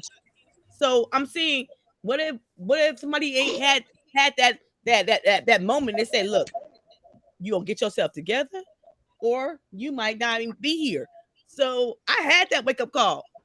I know that's right. Me too. Not everybody, but not everybody. Some people are just miserable, and I'm like, I pull back because I'm like, my real life friends. It's like, look, girl, you've been on YouTube too long. We need you. So this is what I'm gonna say to you. This is what I'm gonna say to you. This is what I'm gonna say for y'all. Ladies and gentlemen, it's two words I'm gonna say that I feel like is going to be very impactful. One is consistency, and the other one is patience. You have to be consistent with being patient. That means you have to deliver your message in a timely fashion, whether it's every day, whether it's once a week. You have to make every single video count. If my message is to say, man, be better for ourselves, for our loved ones, for our community, then it has to be something throughout that message. It can't just be one damn rule that I drop out of a 100 fucking minute live, and I say one positive thing. No, I don't want you to look for it. I want you to get everything. Take this whole plate. I don't want you to get a snack. I want you to get some mental nourishment. You know what I'm saying? And if I can't do it, I got Rod Dirty that's gonna help. I got Miss Curlin, Refuse to Lose. I got Andrea. I got people in the chat. I don't know. Taliban, get him out of here, please. Somebody. You're getting a 7-course meal. Yeah, I want you to get filled up mentally. Hey, Mario, it's kind of like, you can tell people like, hey, I ain't got to know everything, but I know somebody who knows something, who knows somebody else, who knows something else. Exactly. Hey, Ryden. Hey, how you doing? And with the with shared knowledge, we know everything with shared knowledge. There's nothing we don't know. Yeah, I will put you guys, I'm gonna be honest with you. I would put the Tough Love channel against any channel in reference to substance, in reference to conversation. Now there are some channels that I think are a little chaotic, but I think they do be having some good conversations from time to time. But I'm gonna be honest with you, I believe that this channel and the people involved with this channel are all providing some real what's the word I want to use? Some real value, some real value to people. And I'm telling you, it's so many people that hit me up behind the scenes and say, man, listen, I listened to something that you said, or I listened to somebody that was on your platform, because it's real topics, man. And it's crazy because me and Riding Dirty, it's not a man versus woman type situation. It's not us cursing each other out, downing each other, or let me talk about it's us sharing knowledge, it's us sharing experience. And when you have that type of platform, you can't help but get value, you know? Yeah. I feel you. It's like, okay, I got some stats here for you guys. It's like when we have this whole thing that goes on about positivity in the Black community. Let me just say the Black community for now, because we're in this, talking about this, not. And plus I'm not seeing them do the same things we do. Well, Black community does. They ask for positivity, and then when you do something positive, they kick you and they down you. Then when you do some ratchet shit, they cheer you, but will be the first one to throw you under the bus. Those types. So for me, I just look at it as do your own thing and just be true to who you are, because I always say people ain't shit. I've seen so many horrible things. And at times I would just sit back and I listen and I watch, and you would never know that person, or they would even think to do that. And that's why in life, when I look at certain people, I have no expectations. My expectations are very low when it comes to humanity and values. Just on that, not on anything else, because I don't know. It's very hard to explain, but just in my background, it's just very hard to explain. I have absolutely no expectations when it comes to human beings. It could be anybody. It could be the wealthiest to the poorest to the middle class to anything. No expectations. You never know what somebody will do. And this sector is just, to be honest, it's a disappointment. It's just a disappointment for me personally. It didn't take me that long to find out either, but the Black sector is a big disappointment. I just feel like they found all the garbage and threw it right there. And I don't care. I don't care what anybody says in the sector. I don't care what they want to say. If you get offended by it, that means your shit is trash. And that's how I feel. I feel that I just clean my algorithm out. I say don't recommend. Don't recommend. Yep. I just start. The new thing is delete. If you giving on my nerves, you irritate me. You disturb my peace. You won't hear from me. You won't see me. Delete you out my algorithm. How about that? Because I just learned to be okay with the few people that I am able to reach. I don't get the thousands of views and those kind of things, but sometimes it be 2 or 3 views, but I always get that one email, at least one out of every video, that tells me that they might have been going through that same situation. So that's what I'm here for. It's okay. Americans just like to complain. That I just feel America, because when you look at it, right, the stats of amount, more Blacks go to college than whites. Okay, more Blacks. It's 30%. I think 37% of Blacks go to college, 32% of whites, right? Then you have the Chinese, I think that's like 74% of them, and Indian is 60 something percent. So when you look at it, more Blacks go to college than whites. So why do we still in America? I can't get with this program here. Like, I don't understand how anybody could look and continue to say anything about who's keeping them down or complain in America. You should not fucking complain here. I have been to country. Oh my gosh, you would not. These people live in like sewage and they are still happy. They're just still happy. And it's not like they chose to live in sewage, but not every country has like a sewage system like America. And they are still happy swimming in shit. And But you know America, what? A lot of Americans times when complain. people aren't happy, they use these different techniques and stuff to try to, force other people to be unhappy. Oh, they're not gonna come for me, but I'm gonna still make them miserable. They know I'm talking about them. But you know what I mean? Like, it's just, if you unhappy, take your time and go in your corner and pray about it. Like, don't force that on nobody else. You're right. Keep your unhappy ass over there. I can't deal with that. I love laughter. America, we're spoiled. I'm gonna be honest. As I'm spoiled, yeah, right. I'm spoiled. I like a certain thing, certain way. Yes. So I think American kids, my kid, I think I'm spoiled. I live in the suburbs. I'm a little spoiled. I'm a little bougie. Yes, I like to fly a different way. I'm a little spoiled. So, but if you hang out with negative people and you watch negative shit, all like Tough Love That's always real. said, it's balance. He said it's balance. Real. And I was thought about what he said. I told my friends, I said, you know what? You're right. I've been on YouTube too long, so I'm gonna start making y'all a priority in my life. Hey, what's going on? Let's go to lunch. Let's kick it. Take the kids to the park. Like today, me and my best friend, we was out riding with the grandkids and my kids. We ain't did that in a couple months. Okay, because why? I spent too much time on YouTube. She said. I'm living life, and I gotta get back into reality. Yeah, back to reality. That's what I've been doing too. I never leave reality. I'm not find saying it that. just. I'm saying just to not take so much time, like spend more time in your personal.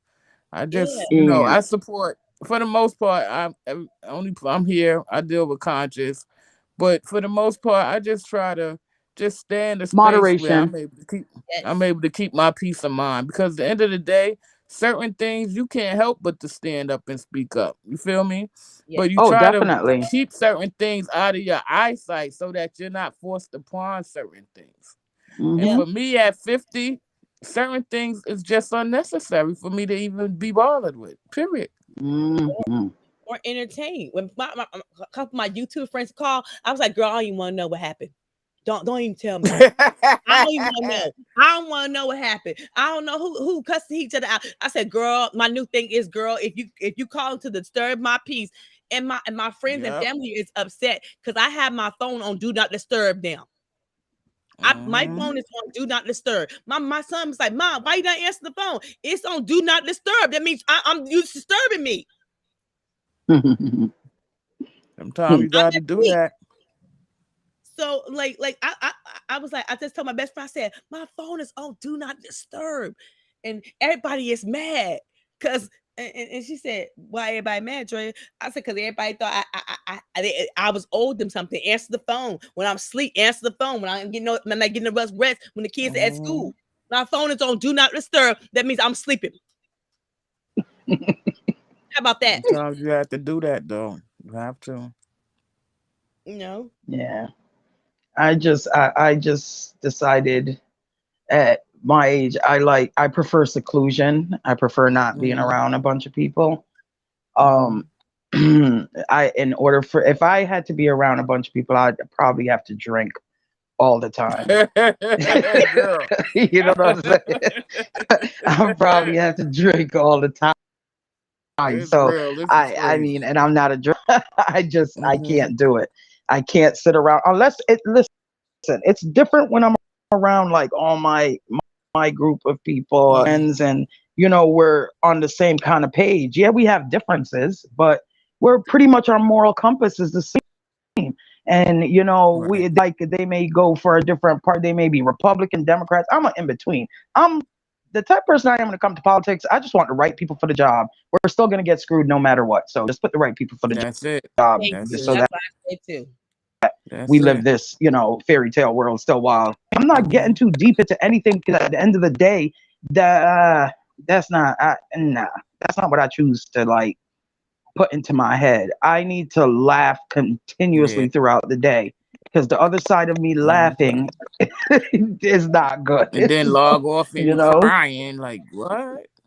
No, I'm not crying for nothing. I don't think tears have seen these eyeballs in I don't know how long. It's not you, but Seen I'm too just much. saying. Like it be so much going on and wrapped up in so much mess, and then you want to play the victim when y'all the one out here tripping. I don't get that. Yeah. They're just always there's always gonna be people like that, and those are the type of people I do not like. I cannot Stay stand to away. be around somebody who always plays the victim. It's annoying, and I usually tell them so we don't get along. So What's up, John? What's happening? What's happening? Salute Hey, to John. everyone. Hey, John, that how you is How y'all What's doing? going on? John. What's going on? doing? What y'all talking What's up, about? John? We talking about your We're ass talking driving about 15 you, miles. John. About you, John, where you been? We all said it. We Trying talking to get about you, folks in John. the sneakers. Look, y'all better knock on wood then. Y'all all John, did say it at the same time. we trying to get John to drive Yep, we a did. Scorpion What's sneakers up, and shit. John? Not much. I'm just sitting up here being nosy. Actually, if y'all want me to be Decide to honest, come I'm out the being nosy. bushes. Yeah, I'm being nosy. I'm being nosy. I just got through doing a video actually, and I posted it up on my page. And the topic that I was talking about is it's funny how KB. well, yeah, but it's Let but me it's get not. John the fuck up out of here, y'all. Let me get John the hell up out of here. Let me get John the hell up out of here. Let me just play. I'm messing with you. Go ahead. Go ahead. All it is that Oh shit. if I'm talking about Oh, tough shit. love, and I've been talking about him passionately. I mean, just talking about this man. But tough love come back and he pussyfooting around and not talking back at me. So I'm gonna kind of be like, wow, well, why is you not keeping that same energy the way I did for you? What's going on? So until I just I noticed. don't like your analogy. Wait. Let me get you the fuck out of here real quick. I don't like your analogy, dude. Look, you say who the fuck you talking about, bro. I don't know what you're talking about. So say what you mean. Goddamn it! Don't use me in an analogy, and I'm lost. Okay, I didn't want to say no names. That's why I Just left say it the at name you. because you used me, and now I'm lost. I'm about to kick you out. Okay, all right. Well, John, like John, this. say the name because he had in the description and down in the thing, he has all who he wanted to pull up if they would pull up. So if it's anybody in that whole category, it's already printed. So go ahead. Okay, well, KB, I'll just say the initial. I can't. Okay. Wait, this is counseling week session 2, right? Okay, John, go ahead. 3. Oh, it is? Right there, session 3. Well, it was just 2,000 years later. Right. Go ahead, John. But it's just funny how he talks about everybody else in a disparaging way with passion, but when it came to CW, he didn't keep that same energy, and I found it odd. But you steady putting yourself out here to keep talking about people, but I don't know. I don't know. Don't get me. I'm just confused about the whole damn thing. I got It's a brother like that wants to do an interview with me and kind of ask me about the beginning and the end of me and Kwame Brown's back and forth. And I'm debating if I want to do that interview or not. I'm really debating if I want to. What you guys think? Do you guys think about what? I didn't hear you. What did he wants me to do an interview and basically kind of talk about the beginning and end of me and Kwame Brown back and forth or whatever. What I think about what's going on now, etc. And I'm debating if I want to do it or not. Like I'm on the fence. What do you got in the chat? Well, it depends. If it's a reputable platform, that's not gonna be like that's not a hater of him. If it's a neutral person and it's not a hater of him or a hater of you or a lover of you, vice versa, and they just want you to get your point across because they feel you're misunderstood, go for it. You know how to carry yourself. Why are you on the defense? That's what I want to know. Why are you on the defense? Because I'm gonna be honest with you. When I decided that I don't want to do any more reaction videos on Kwame, it wasn't because it was like out of fear. It was just like, I'm sure you've heard what I said. You know what I'm saying? It's almost like, you talk to your kid and you're like, look, don't smoke no weed. Don't do this. Don't have no parties in my house. Like, I'm sure you know by now where I stand. You know what I'm saying, and what I'm about. So it's to me, it's not. I don't have to regurgitate it. You see what I'm saying? I said it the first time. You see what I'm saying? And I didn't do it in a way where I feel like I have to apologize for the approach. I feel like I did it in a way where you can understand where I'm coming from if you get a moment of clarity. And I think for a lot of my message, it's about someone saying, you know, I've reached a moment of clarity. And I've seen a lot of these gentlemen who once said ill things about me now at some point in time reach a moment of clarity, and I appreciate it for myself, for my patience, for my family, and for my time, because it says what you're doing has some value, and I can appreciate that. Then won't you say that then? So yeah, I'm on the fence, because it's like, am I ripping off the scab? I mean, I say go for it. That's what I say. So y'all think I should or shouldn't? Ron Dirty, what you think? Yeah. Yeah, SOI says, hold on, let me let it pop up. He says, I say leave Kwame in the dust. He's behind you now, in my opinion. I hear you. I do feel this like is how I feel, Mario. If that's something you need to cross, do it. Exactly. Yeah. Do it. Yeah. You got to go with how you feel. You can't go with how we feel, because that's about you. And if you feel, listen, I want to say this needs to get out, and then after that I'm done, then do it. If you don't feel like it's necessary, don't do it. You know, I feel like if it's a reputable, like I said, if it's a reputable platform, no hater, lover of each, and it's neutral, and it's just a conversation on how did we get, because it happened to you. You know, if from here to there, do it. You know how to carry yourself. You know how to. You're well spoken. Go out there and tell you're a part of it, and then push. You know, like John, I feel you need to probably take that 20-hour drive again and go to your sneakers. But no, sir, I'm joking. I know. Well, gas prices are too high. Say, this is a teachable moment for anybody though that's looking. I mean, all jokes aside, just don't put your all into a person anywhere in the first place. That's number. Oh, I would never. I would never. I mean, but you know, I'm a human being and I love basketball. So it was kind of easy for me to get caught up into the character instead of Oh, definitely. Let me get John the hell up out of here for lying. Let me get John the hell up out of here for lying. Basketball too, John. Okay, man, I love basketball too, John. Okay. Yeah, I do. I played grammar school. I mean, I really played basketball. I thought I was trying to make a career of it, but when I noticed that I had too much competition, and at the numbers, the odds of me getting to the NBA was so slim, I just said forget it. So I just played street ball. You know, I was cool with that. I'm trying to figure out why Riding Dirty so quiet right now. He must have. Remember, he has his daughter most of the time, and she's be trying to nap. He looked like he on the porch. Oh, he just froze, so he might can't. Yeah, but I hear you, John, man. You know, we all go through some traumatic things that we have to speak on, and I get it, man. I just don't want to. I just don't want to beat a dead horse. You know what I'm saying? And I feel like you know, it's important to talk on and talk to the people that need the message. You know, tough love. I would have loved to talk to Kwame about it as a man, but see, like, I knew going on his platform, he would have tried to control the narrative. So it's no use for me even going on his platform to even talk to him and none of that, because he already gonna think the way he gonna think. So I'm not here to change the way he thinks, but see, don't change the way I think about that. I think that whole thing was a sham. I think the way it happened was a sham. Hey, I think I'm back. You know, so no matter what, I'll live with that and deal with that on my own. But that's not going to stop me from still donating shoes to the Boys and Girls Club here in Chicago. Right, right. Anyway. So, you know, and you know, John, I'll say this for you. You know, the thing is that when someone is hurt, nobody has the right to tell them when to get over that hurt.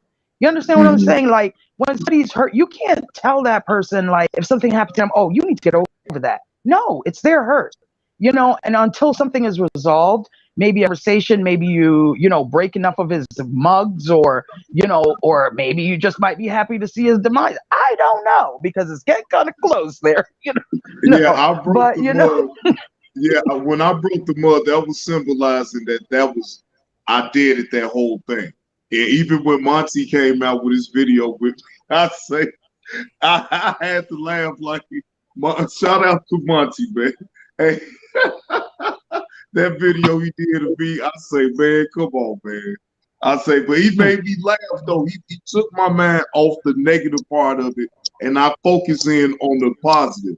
I made sure some kids down there in Brunswick got some shoes, so I'm good with that.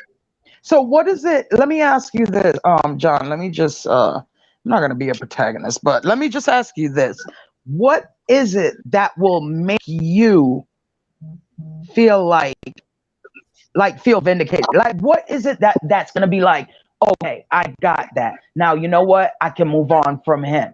Or what is it? Is there something, or will there never be anything? Well, I know that I just know deep down, Kwame would never just admit that he was wrong for how that went down. See, let me get them the hell out of here talking about this rhetorical ass shit. I don't want to. I don't want to hear this shit. Well, you Change just the topic, cold. Miss Curlin. I don't want to hear this shit. Change the goddamn I topic. thought you on a okay, Hey, I'll change it. I don't Change hear it. that shit. Change it. Change it. Talk about Will Smith. Somebody. Just change the topic. I want to hear this shit. no, This but goddamn- hey, I got something to add. There you go. Oh, right and dirty's back. Are you Yeah, back? my bad. Sorry, y'all. I got these old arthritic thumbs, and I'm fat thumbing and fingering all the buttons. My bad. This guy said he's fingering the what? The buttons on my phone, man. That Oh, came I out forgot. totally different. I forgot. This after everybody had their nightcap. My bad. Right. Okay. Right. Hey, but on the real though, how y'all doing? Everybody all right? We are Yes, good. sir. We are Everybody, good. did everybody take time to reflect on the Absolutely. good things that happen in their day? Yes, Always. thank you, Jesus. All right. Always. I want y'all to take it Thank to you, another Mike. level now. When y'all think of the good things that happen in your day, I want y'all to think what role you played in making those things happen. And then think about what you can do to increase the likelihood that that good thing will happen again. Oh, okay. Am I making any sense? Yep. Definitely making sense. Because Yes. I'm a little confused. Hey, say it again. I'm confused. Oh Lord. Help me out. Let me get Andre the hell up out of here with this. I'm not confused. He said it plain as shit. He said I'm confused. All right, so check this out. All right, one more time. All right, For the remedial in the back. all right. This stuff is referred to as hunt the good stuff. And Mario, I know you've heard it before. Definitely. Hunt the good stuff. All right. So what it is you know, and I do this with my kids because you know they come home. I had a stupid day at school. This is stupid. That's stupid. Whatever. So whenever we sit down and we eat dinner, if they are playing that negative Nancy role, then I say, hey, stop. All right, what's something that's good happened today? And you know, my son will say like, oh, I cracked a joke in class and everybody laughed.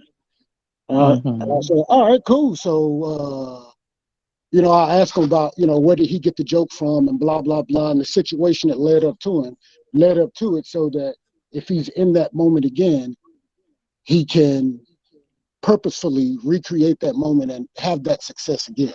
Does that make sense? Yes. So that's Definitely. why I said, so everybody, that makes sense. So every day at the end of the day, find one moment, or if you have a whole lot of moments, find those moments where good things happen. Look inward and see what you actively did for that moment to happen, to see if it was a spontaneous moment, because nothing is really spontaneous. You know, so after that moment happens, just walk backwards and see, all right, I did this, I did that, I smiled, I said hello, whatever. And then just recreate those behaviors that led to that positive outcome. Okay. I like that. So when you're meditating, so a lot of people talk about meditating. Oh, I meditated or I prayed. And this is not to knock anybody's what you believe.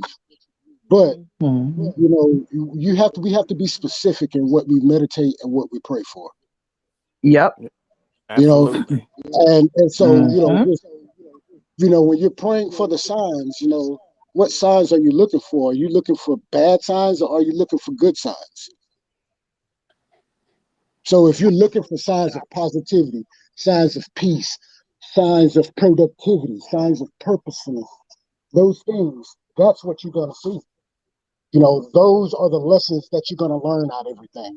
But if we are in the victim role where things are happening to us, you know, one, we're never going to take accountability or responsibility. So we will never, ever be able to purposely take the actions necessary to make the turns in our life that we want to turn. And so, one more thing, and then I'm going to let y'all go. We talked about self-love yesterday, right? Yes. Yes. Last night I was journaling, and it was on my mind, so I had to write about it. And so this is what I came up with. Mhm. All right, I said self-care, self-help, etc. Regardless of the semantics, the desired outcome should be the same: improvement. Right? And I said Mhm. a lot of people think that self-improvement means upgrading their social or environmental aspects of their life, meaning that, you know, I got money Yeah. or I got a car, Mhm. you know, all these other things. Right. Status. Whereas Status. Yeah. Materialistic thing. to me, it means identifying our insecurities and problem solving them using reason and logic, because it is our insecurities that keep us from giving people the best of ourselves. Right. So whatever it is that Exactly. we're insecure about. Right? And so a lot of people don't know what their insecurities are. And so the one way that you can kind of self-identify or problem solve or troubleshoot your own insecurity is just by examining your own behavior, because we all know when we do something that's out of pocket. So Mhm. once we find out what it is, then we have to face it and just ask ourselves, now, why did I do that? Now, why did I do this? You know, and don't stop at the why. Don't stop because the why start getting uncomfortable. Mhm. You Can I know, and ask a so, question to Ryden? Like of you course, said, insecurities. 1,000 years Okay. later. My thought process is I'm about to piss somebody off. This guy. oh, my mic is muted now. Okay, mine is on. Okay. What exactly does that feel like? Like what I know the definition. I know the definition of insecurity, but when you feel it, what does that feel like? Can you describe it? Because you journaling your or you know, writing things and you seem to really go into it. So what does insecure feel like to you? And if everybody on the panel, anybody want to, you know, jump in there. All right, I'll use PTSD as Mm-hmm. an analogy, a personal antidote. Okay. I used to work for Terminix right after I retired, and so one morning, like literally, I would wake up and I would tell the roosters to get up and do their job on my way to work. That's how early I was up. And Mm-hmm. so one morning, I'm getting on the interstate to go to work, and I have my window about halfway down, and it's dark. And I'm just Mm-hmm. pulling on the interstate, no other cars on the interstate. And then this motorcycle screamed past me. And it literally sounded like the sounds that some of the rockets used to make before they hit when we were in Iraq. Right. Oh, okay. Mm-hmm. And so I had a flashback. And so I'm driving, I'm doing about 75. I mean, I hit the brakes over in the corner on the shoulder of the road, and I just sat there and just sat there for about 5-10 minutes. And for a while, I ain't gonna lie, for a few weeks, it was hard for me to get in that truck and pull out of my Yeah. driveway and go to work. And so, but knowing, what I know about this stuff, I was like, it's just the fear, you got to face it. You know what I mean? So you just, you got to sack up, nut up, cowboy up, whatever motivational tool you got, and do it. And I just had to figure that out for myself. And for me, I'm the hard truth type person. You know, just tell me what the Right. fuck to do, and I'll go about it. I don't need no motivation after that. Just point me in the Right. right direction and say go. And so I just knew I had to do what I had, had to do. And so for me, that involved going back, watching some old random ass combat footage on YouTube and some other shit to do my self healing to purge that stuff out of me so that I wasn't afraid anymore. You know, for other people, it manifests in different ways. You know, like stage So fright. your insecurity Stage fright is really what like it's fear. It's fear. Oh, okay. Oh, Insecurity okay. is nothing but fear. You know, you see it in dogs all the time, an insecure dog. It's because he's afraid. But once, we adopted this pit bull, and this dog was afraid of everything. I pull out the spatula, he run. I pull out the vacuum cleaner, he run. You know, you He's pull out the chair, abused. he'd run. You pull out the lawnmower, he'd run. And so what did I do? I made him face his fears. Whenever I mowed my grass, I had him on my leash right next to me. And then it got to the point where I'm mowing the grass and he walking over like, hey, you forgot this spot. Come over here. You know, Yeah. you make them face, if you're afraid of heights, you face your insecurities. But the way That's it real. manifests is different in people. Some people get sweaty palms.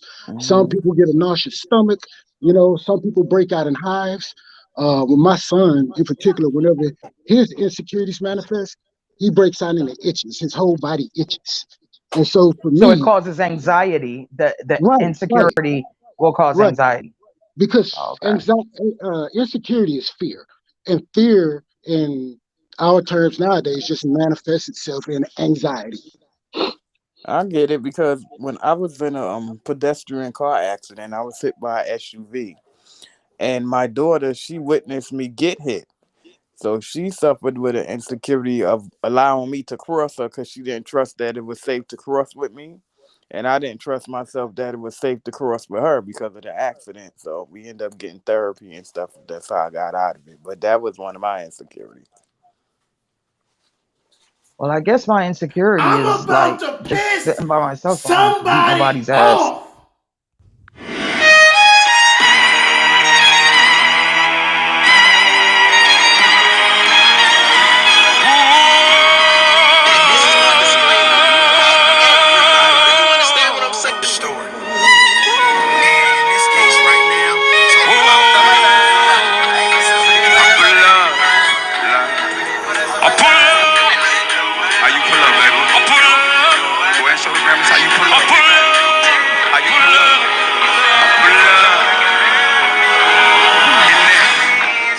Brand new Lamborghini, not a cop car. Pistol on my hip like I'm a cop. Whoever met a real hit a rock star. This ain't no guitar, bitch, this a Glock. My Glock told me to promise you gon' squeeze me. You better let me go the day you need me. Put me on the mirrors, get the. I'm insecure about these drops that Tough Love doing. It's making me very insecure. Listen, I don't care. I just wanted to wake some people up. That's all. Hey, welcome to Urban Therapist. Did you reach your goal yet, man? Oh yeah, I did. Y'all's coming up here. Come up here to thank you for that. I appreciate that. Salute, man. I'm glad you did, bro. I'm glad. What do you think about this topic? If you've been listening, I don't know when you got in, but you've been listening. What you want to add to it? I've been listening to about 5 to 10 minutes of it. I don't know the whole full topic of what's going on, but I'll jump in on the part about insecurities. But my definition of insecurity means that's not being accepted. This period that's not being accepted. So your insecurity is not being accepted? Is the fear of not being accepted? No, my definition of insecurity means to that's not. Is that me or just shit going in and out? Is it me? I don't know. I don't think. Y'all. Might be because I got bars over here. I got bars over here too. I think there's always gonna be somebody somewhere that don't accept, the next person. So I mean, yeah. And I could care less. I tell my kids everybody wasn't meant to like each other, but you still be social and still be respectful. You don't have to like one another. Go your way, but don't be disrespectful. Right. you can say good morning, good afternoon, if if it's in that kind of setting. But everybody's not gonna like you, and I really don't care if you like me or not. Unless you're my children or God. Yeah, so let me can I chime in? Somebody tag me in. Thank you. Tag. Thank you. Appreciate it. Let's get jiggy. I don't know, man. I'm gonna be honest with you guys. I want people to like me. I want people to take the time and get to know me. I want them to understand that I've been through a lot of shit, and that shit has helped formulate who I am now. So, and I think that anybody that gets to know me will like me for me. So I don't walk around with this bravado of, I don't give a damn if you don't like me. It's almost like, why? You know what I'm saying? Like, what type of person are you that you wouldn't like a person like me? You know what I'm saying? And I don't teach my kids, like, I don't want to pump in there, well, we don't give a damn what nobody thinks. Well, here's the thing. You could be messed up. You know what I mean? You could be a messed up person. Can you imagine a insecure, messed up person not caring about what nobody think? A person that doesn't have a self-awareness, that doesn't have empathy for people, that don't care, if somebody's homeless in the rain who needs money. Like, can you imagine somebody like that saying, I don't care what nobody thinks? No, you probably should. You probably should listen to what somebody thinks about the situation. I think we get caught up in this. I think saying you don't care is a defense mechanism. Yeah. No, I honestly don't care. I don't have that feeling, Mario. I was born like this, so it's hard for me, Let me get you out of here. Listen, I don't care. Let me rephrase it. I do not care about negative, like any negativity in a condescending or any kind of insidious ways. I don't care. That's not what you said. Like, if you have positive, I don't know who she thinks she is.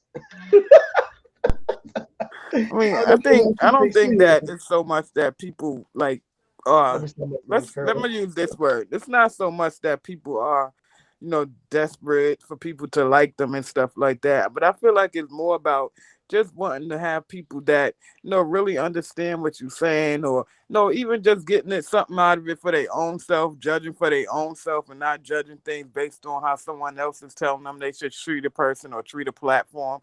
Dive in for your own self. And if you get something, then that you need to be connected in those places. Like, don't be in the bushes hiding and doing. Why can't you raise your hand and say, you know what, this particular topic, I feel this. Maybe last week she ain't really hit nothing that I like. But these two, yeah, I like that in common and do something. But to just act all along like you don't see nothing is a bunch of monarchy. Yeah.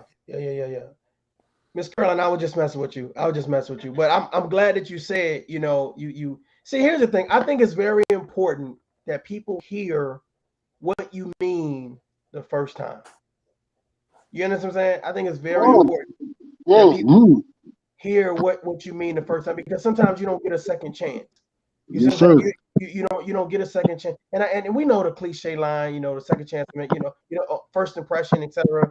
You don't get a second chance. But here's the thing. I just feel like the reason why I say I care about what people think, because these may be people that I love. These may be people that people I'm trying to build with, or they may be people that can provide me opportunities. So yeah, I care about how people think. I care about how I present myself to people. I care about what it is that I say and what I promote online. So sometimes when I hear people say I don't care about what people think, and this is not this is not to Miss Curling, but a lot of people that I've encountered, a lot of those people were insecure. A lot of those people were self-centered. You see what I'm saying? A lot of those people didn't have self-awareness. So when I hear people say, well, I don't care about nobody, it's like, yeah, but really though, like, I don't care about what my coworkers think. Yeah, bring it in.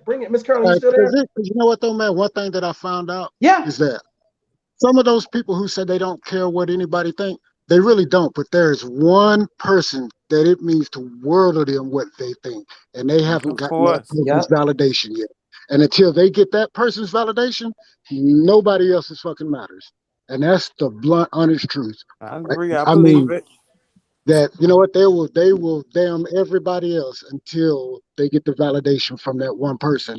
And I've seen a lot of that here now in YouTube. There's a lot of people that haven't received validation from one particular person getting validated by a bunch of other people that are still seeking validation. Yeah, I see a lot of that on YouTube as well, and I saw a lot of that in the military. You know, it's interesting, man, because I've had to win the hearts and minds of my soldiers. You know, as a first sergeant, I had to win the hearts and mind of my soldiers. Like nobody wants to follow someone that's weak. No one wants to follow someone that lacks direction. No one wants to follow someone that's indecisive. You know what I mean? It's like, should we go to Afghanistan with this motherfucker or should we not?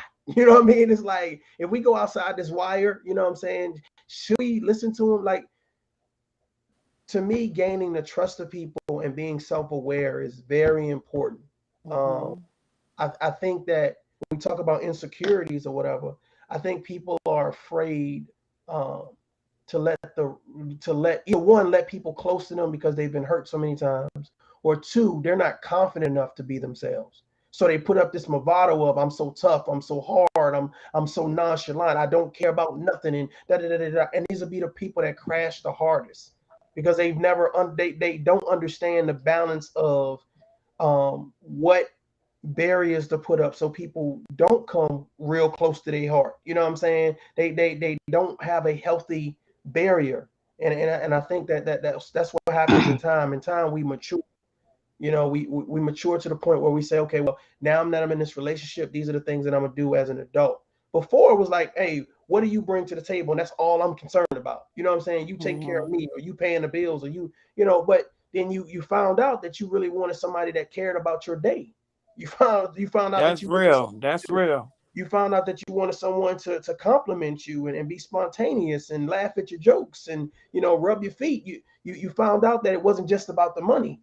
You see what I'm saying? So I just think that we sometimes put up these barriers to the point where they're impossible to pass. They're impossible to get over because we've been hurt so many times.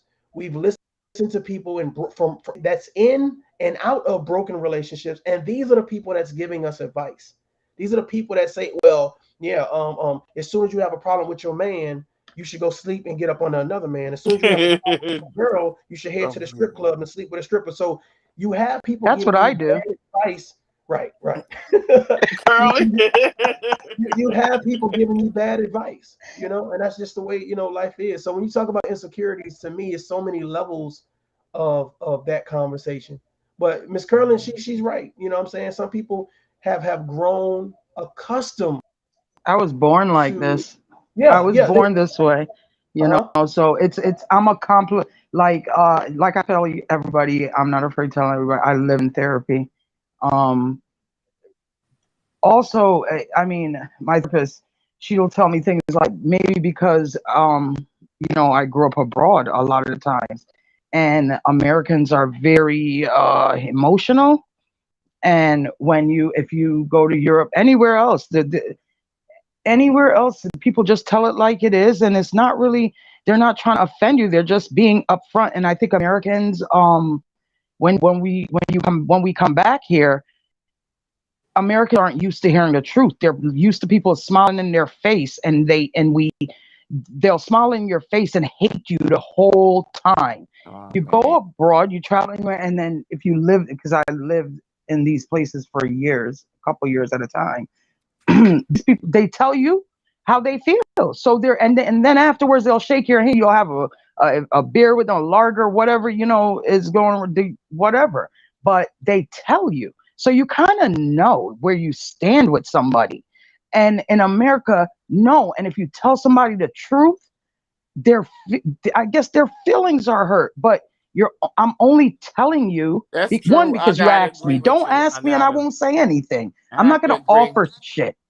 But if you ask me, when you trying to tell people, and not even in a bad way, just to kind of, you know, let them know from the outside looking in and those kind of things, like you really fall out with people that you're really sincerely trying to be there for, and I think that's crazy. That comes with knowing how to give. You know, there's an art to giving. There really is. And you know, and if you know, and we get caught up in not giving the right way because we're giving the wrong things, I believe. Mhm. You know, Yeah, I just still believe that Americans are very sensitive. They're too well, sensitive. That's why, Americans are you driven know, by happy. We're driven by happy. Right. Happy is a fleeting emotion. What made me happy 5 minutes ago ain't gonna make me happy 5 minutes from now. Right. And so I'm constantly on the hunt, searching for happiness. And Amen. since I dropped happy from my vocabulary and started using the word peace of mind instead, peace I of found mind. out Yep. I'm happy than a motherfucker. Yep. That's what You know, and I've always had so peace of mind. So right. You what know, is That's there to? too a peace of mind. I think that's the Yeah. best thing to have in the My whole kids world. are healthy and good. You know, both my parents are alive. You know, there's a roof. I mean, you got food. Well, I mean, there's water, running water with warm, hot water too. You know, and so why is anybody complaining? well, I think, Nobody you in know, this country really has to go hungry because they could get food stuff. They could go to pantries. They can get a job. You know, that's an idea. And most countries, if you travel to some of the states or countries in the continent of Africa, they don't even have jobs. They can't even get a job to feed their kids. There is no job, you know, and in Nigeria and things like that. And that's why, good night, baby, I love you. And that's why they have so many scammers, because that's a job there. You know, people, we don't realize these things. For kissing people online. Let me get the hell up out of here. That's my son. That's my son. Yeah, you don't give nobody a good night kiss online while you're on the panel. That was very disrespectful. We're alone. Well, that's my baby. That's my baby. Yeah. So he always, when he comes in, he comes and gives me a kiss. So you know, I just think that you see there, like that moment right there, I have emotions. And you know, I have emotions towards children or towards when, you know, I felt like somebody's being bullied or things like that. But when it comes to just like somebody saying, oh, you're a bitch, okay, well, whatever, I am sometimes, I don't care. You know, it's like if you're not significant in my life or my journey, I don't care. That's just how I look at it, because then I'd be worried about everything then you're going to be worried about every little thing that comes your way. Like, no, I have like this bubble, like a Wonder Woman bubble around me, and you just bounce off. I just block you, and I'm really good at it. I just block people, like, boom, you don't exist. Boom, you don't exist. You understand that it takes far more energy to hate somebody than it is for them to never exist. Exactly. And nobody's that important to me for me to hate you. Like, you're not that important. No, you're not. So why? I'm going to send myself to hate you. Dislike your ass. Can I just dislike your ass? I don't want to hate, dislike you. He said, I just dislike your ass. I don't dislike them. They don't It's exist. just not for me. Yes, exactly, Ryden. They don't exist. Okay, like, because they shouldn't. I got somebody in my life have to exist because I had to co-parent with this person. So I just dislike him, okay? I don't hate, but dislike him. Oh, okay.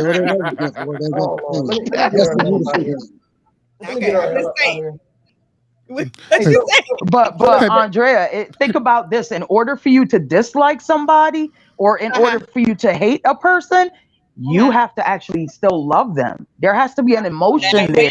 There has to be that there. I tolerate his You ass. think it's not there. No love. Tolerate. Hey, real quick, how do my audio sound? Uh-huh. How do my What you audio say? sound? You good? Okay, good. cool. Oh, But now this. I'm sorry. Go ahead, you good. No, go ahead. No, this address that. I often teach this on my platform too. That the only way words will become power to you if you allow words to be that power towards you. So it's nothing wrong with not, in other words, having that space where people don't trigger you. It's nothing wrong with you at all. It doesn't mean that you're insecure. It doesn't mean that there's something wrong with you or anything like that. It doesn't that you're just not hypersensitive to, people at all. But Just like I was saying Right. earlier. Right. Yeah, like I was saying earlier that it's part of our human experience to interact with one another, one way or the other. But that's also based on our socioeconomic status, and also it's that's based on who we consider as a friend and family, and just different things like that too. Mhm. I have no friends. Let me I'm just messing with let me take this topic. Let me Friends, not friends. take this in a different direction. I think a lot of it play. You have to know what's healthy for you and what's not, because a lot of times it could Right. be our family members. Of course, we love them, but can we let them force their toxicity on us? No. True. That is so true. I mean, I Especially break when it you down have like medical this. stuff going Anybody, on. for me personally, anybody that doesn't respect my boundaries, I And don't deal your with. peace. Exactly. Mhm. That's my Because all of point. my boundaries are centered around my peace. And I heard Yeah. What if Mario it's your talking mom? earlier. What if it's your mother? What if it's your I mother told my riding? mom, listen, I told my mom and my ex-wife both, my first wife, I told them both. I said, look, I refuse to argue about who I love the most between my mom and my wife. If y'all put me in a position where I have to choose, I would choose neither That's one of y'all. weird. Yeah. That And somebody that's not even the same love. right, you know what I'm saying? But they was, just kind of bickering because, I was a mama's boy and all this other stuff and everything. Mhm. And so, sometimes it's hard for moms to let go of their sons, It is. especially when they know that the woman really ain't for their son.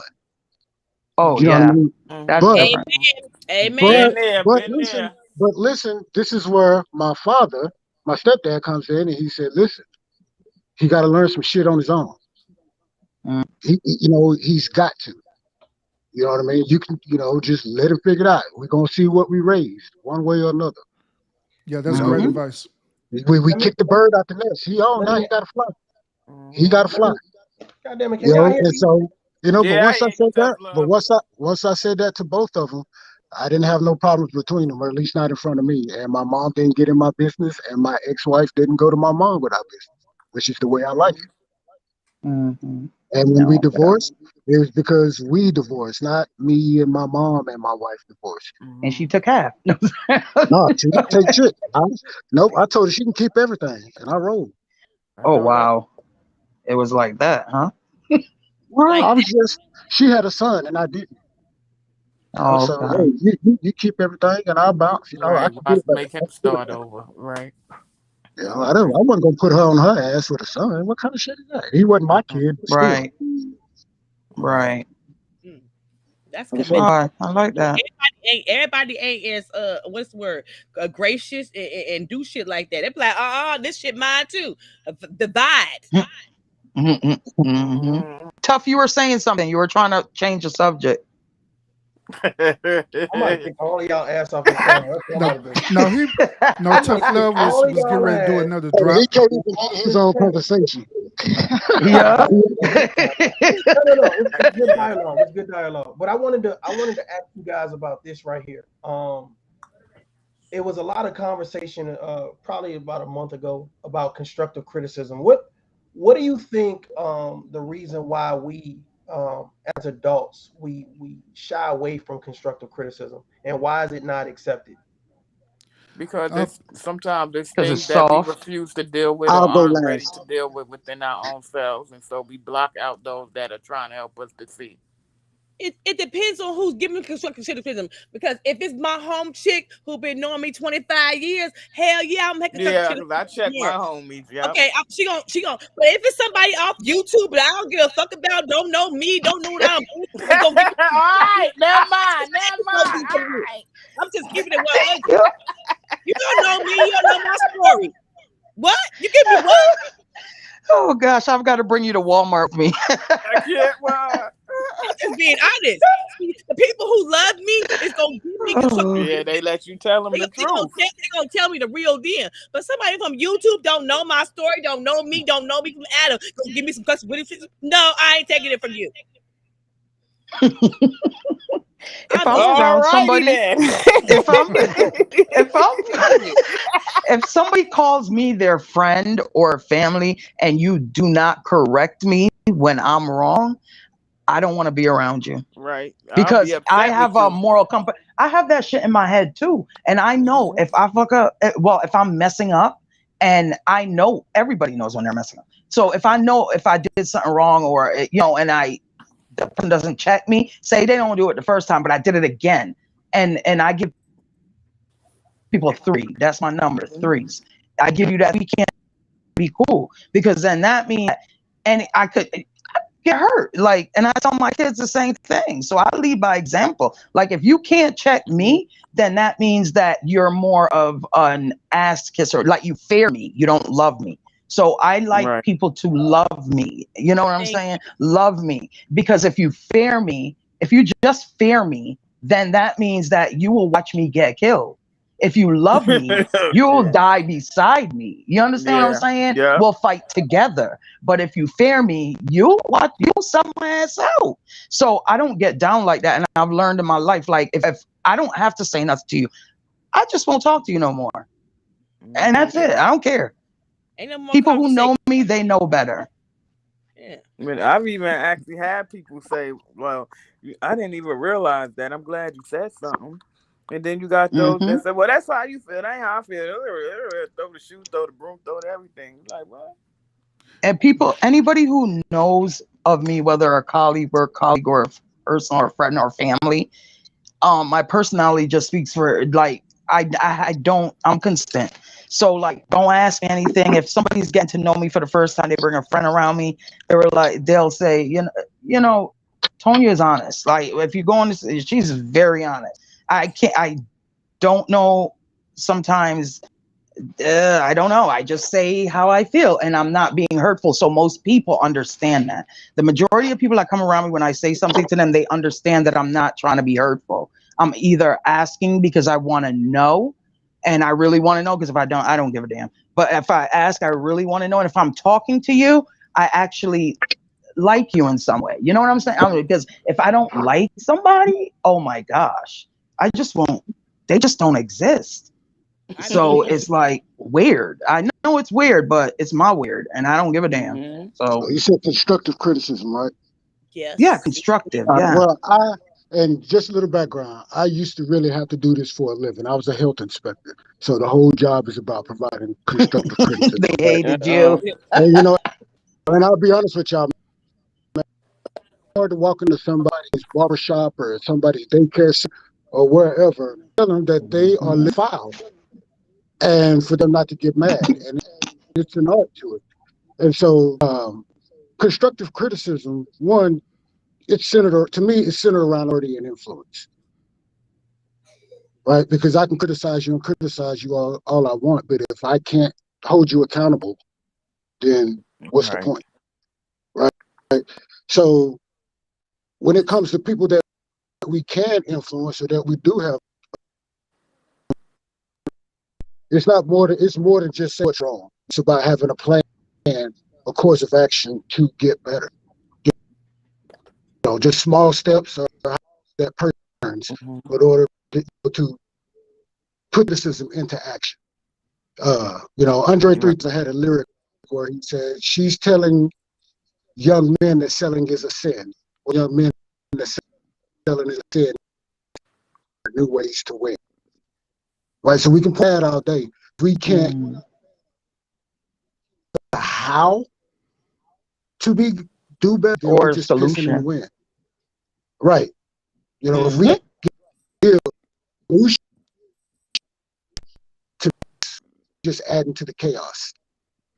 Exactly. Solving is something that I'm good at.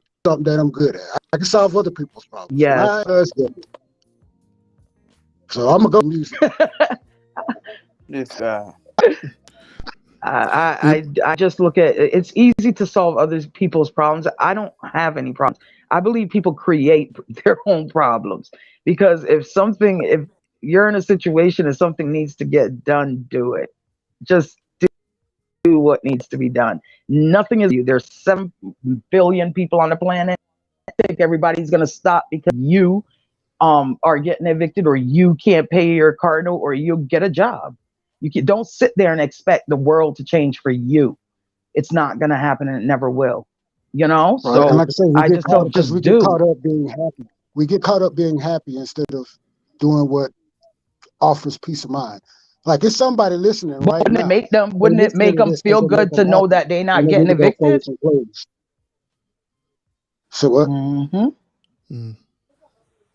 I What was said, he wouldn't it, saying? you would think it would make them have peace of mind to know that you're not going to be on the street and your lights will be on. Well, some people are not built like that. I don't know. I don't understand it, and I stopped trying to, unless people come to me directly and say, "Hey, man, can you help me out?" Right. I stopped offering because, like I say, I learned that part of giving is, making sure the people that you're trying to give to are ready to receive. Amen. Right. And learn how to sustain it. That's why I Right. prefer to That's teach. the I prefer thing. to teach Mm-hmm. people how to sustain rather than give because that will be you give somebody it's almost like okay, I'm going to piggyback off that. It's almost like parents, right? You could say we have both parents in the house and they could be there physically there but they're not mentally or emotionally there. So it's like oh shit, I lost my train of thought. Go ahead, bro. Through my experience, I had learned to separate the difference between criticism and constructive criticism. So, in the category of criticism, I put that in the category of people who really don't know me. So I put that in the category as criticism, and I have to discern if that type of criticism is beneficial for me or not, or if it's just somebody just flat out hated, different things like that. But constructive criticism, I put that in the category as people who automatically have their best interest for me, and all they're doing is trying to help Right. me evolve into the better version of myself. And this could also be professional, and that's why the one gentleman he was mentioning. Talk about him and his job and stuff. In a professional setting, they use constructive criticism, but it's to help the employee to better themselves or the situation to help better their particular situation with the best interest in mind. Right. Betterment of everything, your surroundings and how you do things. Yeah. Mm-hmm. And Well, I usually think it's not sometimes, what you say, it's how you say it. right. Right. Oh, you ain't lying. Absolutely. I got an excellent example for that. Like I always do. I can't. It definitely is. And I will still go back though to say that Americans are way too sensitive. Way too sensitive. Yeah, I I mean, agree with you on that. I honestly agree with you. I think a lot of Americans are very hypersensitive to a yeah. lot of situations. Especially the men. Like I've never I just never I just have never been around men, a bunch of men that complain like that and like act like that. It's a good study to watch them. That's It's why it's like hard for me to have just friends because I can't be around people who complain. I said that's why it's hard for me to have Yeah, friends me either. because I can't be around Yeah. people who complain. It's like, dude, I don't care Yeah, if your house that's is how a I mess. am. Stop saying excuse the What mess you every gonna time I do come over about there. it? Either do something about it or Mhm. shut the hell up. Because I don't care. I don't live here. It's your house. I'm here to see you, not your mess. Right, exactly. And it's like, especially the thing is with me too, it's not like, and I know this is what you're saying too, Riding Dirty. I think the whole panel is all saying the same thing when we say somebody who complains too much. It's not that somebody who comes to us and they need to vent something. No. And they take our advice. We're talking about the same people who say the same thing year after year. Every time we see them, Don't and they change. have the same story, and we give them the solution because it only takes me about 5 to 10 minutes to solve shit. I hear something, I analyze it, and I solve it. And if they don't want to take it, then I don't want to hear it again. You may fall off 1 or 2 times, but I don't want to keep hearing the same thing. If I see you 2 years later and you have the same story, I don't have the airspace for it. No, I don't. I Hey, don't Mario, care. did you see what I said about a lot of people want to be heard? You know what I'm saying? So, you know what I'm saying? And few people won't change. Yeah, I heard you, man. Mario sleep. Yeah, that's No, I'm listening. I'm listening to y'all. Yeah, that's a part of the criticism or the constructive criticism too, where true constructive criticism what it's going to do is going to make you see yourself in the mirror, where you have no other choice but to take accountability. But that's only if you choose to be held accountable for, you know, your decisions or your actions. And so for me personally, constructive criticism, and Mario can attest, when you're in the military, they take it to a totally different level. I mean, you know, seriously, as you know, and as a leader where I was, any soldier, you know, under particular rank that was under my direct supervision, I had to counsel them every 30 days. And every 30 days, if I got 5 soldiers, for each of those 5 soldiers, I have to highlight their successes, their failures, and what we have to do to improve their failures and turn them into wins. That's everything from the time they wake up in the morning to the time they wake up in the morning, 24 hours a day. Right. They are under observation, and we have to groom them and mold them to get the best out of them. And I looked at it as like, when 20 years or however I go when I'm done, I want to feel confident that the guy or the girl coming up behind me know how to do the job right, because they might be leading one of my kids. And so the whole constructive criticism thing, I could talk about it all day, because I have literally read manuals upon manuals upon manuals about how to apply constructive criticism and positive feedback. I don't you think though that it has to be inherent, kind of like it's a skill. It's a skill. Yeah, I definitely also feel like it has to come. There's like a crew of us that it comes naturally to. I don't think that's something that can be taught. Like, well, I believe a lot of what we think comes natural happens to us through behavior. Meaning, and like, so for instance, take this out, right? I got a 2-year-old daughter, and I'm a stay-at-home dad, right? Only time she throws a tantrum is when I don't let her help me clean. That's when she throws a tantrum. And so all of this stuff is going to seem natural to her, you know, cleaning houses, you know what I'm saying, or just being tidy and all of this stuff. It's going to seem natural because it's just part of her behavior. You know what I mean? And so, like, for you, when you say you're just a straight, you know, analytical type person, you know, you automatically formulate a plan. That's because you were brought up like that with your father, your relationship with your father and how he was and your closeness to him. That led, you know what I'm saying, that apple didn't fall far from the tree, literally. You know what I mean? It sure didn't. You know what I mean? And so, like, yeah. You know, so if I'm the outside parent and, you know, say if I played softball all the time, well, my kids are probably naturally going to gravitate towards softball and probably be good at baseball or whatever. So a lot of it is environmental conditioning and social conditioning. Yeah. To me, you know, the thing is but too. I did sleep at Holiday Inn Express. You know, Ryden, and the rest of the panel, it's not, you know, I was raised in a 2-parent household for majority of my life, and even my parents got divorced. My father came to all of us, listen, our mom and I are divorced. I didn't divorce you guys, you know? So he was always still there, even when we didn't want him to be there, because we wanted to do stuff and we couldn't with him as kids. However, I also had the influence of my mother, but I didn't gravitate towards her way of doing things. You know, maybe because I was daddy's girl, I don't know, but I had both of them, but I'm nothing like her. Yeah, because you're a daddy's girl. That's what it is. Ain't nothing wrong with it, though. Yeah, because my daughter, she's a daddy's girl too. Oh, yep. Me, it's got to be. My 2-year-old walks like me, talks like me, everything. Like, I'm like, holy shit! I got a 2-year-old little middle-aged man. Oh, kids are so beautiful when they're little and when they're grown, because it's like I tell everybody, you know, they complain about their kids, and then because of, you know, what I did, I understood when my kids, I've always talked to them, and from they were like 7, 8, I laid out steps for them. I'm like, when you get to the age of 13, 14, you're mad, you know, for my daughter. I tell her how she's going to respond because, you know, all the hormones and what's coming into her life and and then I told my son the same thing.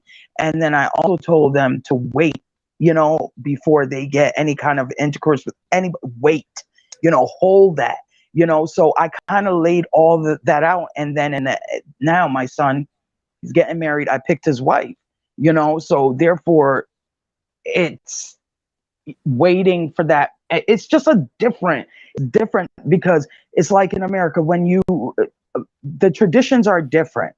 And this is why I advise everybody to travel. Just take a little travel trip abroad and just see how the customs are there, because in a lot of other countries they do pick, like they set up the right person with the right, so that way not only can they keep the wealth, you know, kind of going, and you pick the right people, but it's also that people that are in common that kind of have the same background as you. So and the same upbringing. Like I know his fiance's mom is, you know, a lot like me, and we have the same culture, like Irish, one is Jamaican, same with our family. So it's kind of like the same kind of thing. So we have everything, and they go into that marriage with a lot of respect. It's not so much like the sexual, or I'm gonna disrespect you by sleeping. It's not that. It's not gonna be that. And I do think if you spend the time and really talk to your kids, love them, and let them allow you, you know, trust them. I told them from they were 6 or 7, I'm like, I respect y'all because y'all are little people, you know, so come to me with anything. I got you. I respect you. I love you. And I respect your viewpoints, everything. And my kids till this day will talk to me about every and anything. Sometimes I got to be like, stop. We don't, I don't want to hear that part, you know, but they just feel free to just be like, Mom, you know, this and that. So we have that dialogue that's constantly going.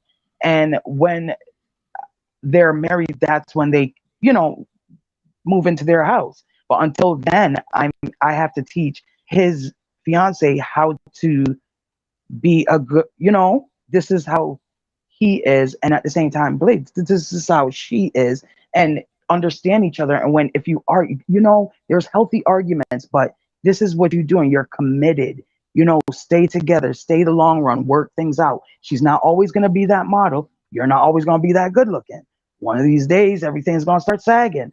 Appreciate the person. Love, become friends. Become friends. That will last.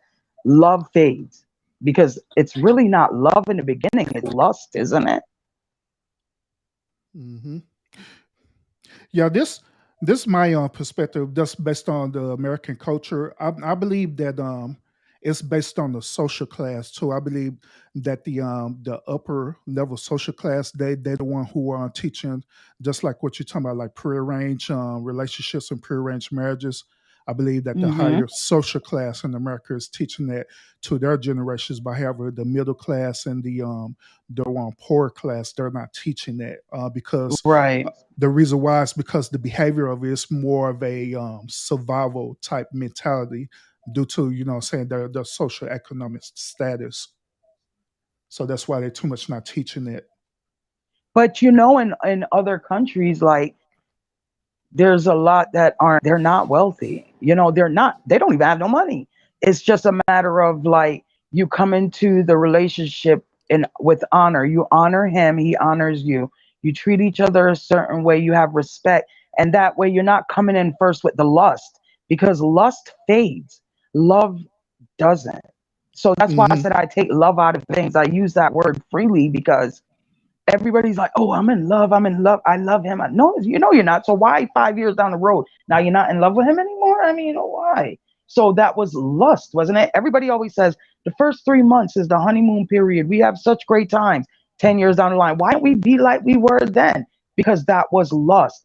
10 years down the line, you should have a different appreciation, respect, and everything for the person you're with. Yeah, well, when you speak about that perspective, at that point you have to define what love means to each individual, which we already know that different people interpret love different ways, correct? And we see that by statistics, how that works. That's why I've come up, you know, by studying these things, I'm like, that's not love. That's lust. People think that's that happy. And I you know, I kind of feel in a way, I'm not positive, But I have a feeling that's one of the main reasons people cheat. They want to feel that, that kind of like a high again, like, oh, she finds me this, she finds me attractive, she this. And then it's a high, but then if you leave your significant other for that person, 5 years down the line, you start feeling the same way and you need that high again. I mean, if you don't connect, if there's no true connection, you're always going to be chasing a high, just like a junkie or a drug addict. And that's how that's my feeling, like, on why I think a lot of people cheat, because they always say, oh, she cooks for me. Oh, she don't cook for me anymore. Meanwhile, the wife does cook for you. What do you mean? Is she cooking something better? I mean, why is that? Why is that? And I've done a study on this, and I've asked so many men, and the only thing I can get from it is that feeling again, like, oh, she makes me feel like I matter. Like, you should make you feel like you matter. Maybe your wife is sick of you feeling like insecure. Like, no woman is attracted to an insecure man. Like, we're just not. Well, I can speak for myself. I don't know about anybody else, but I can't imagine any woman saying they're attracted to an insecure man.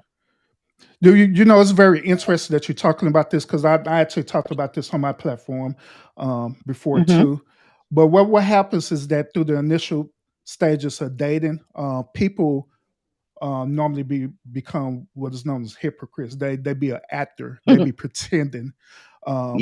Because the end game is that they want to get with that person for whatever reason, whether it's from for sex or actually want to be in a relationship with that person. So they're gonna create this character, a representative. They send their rep to exactly. And this is one.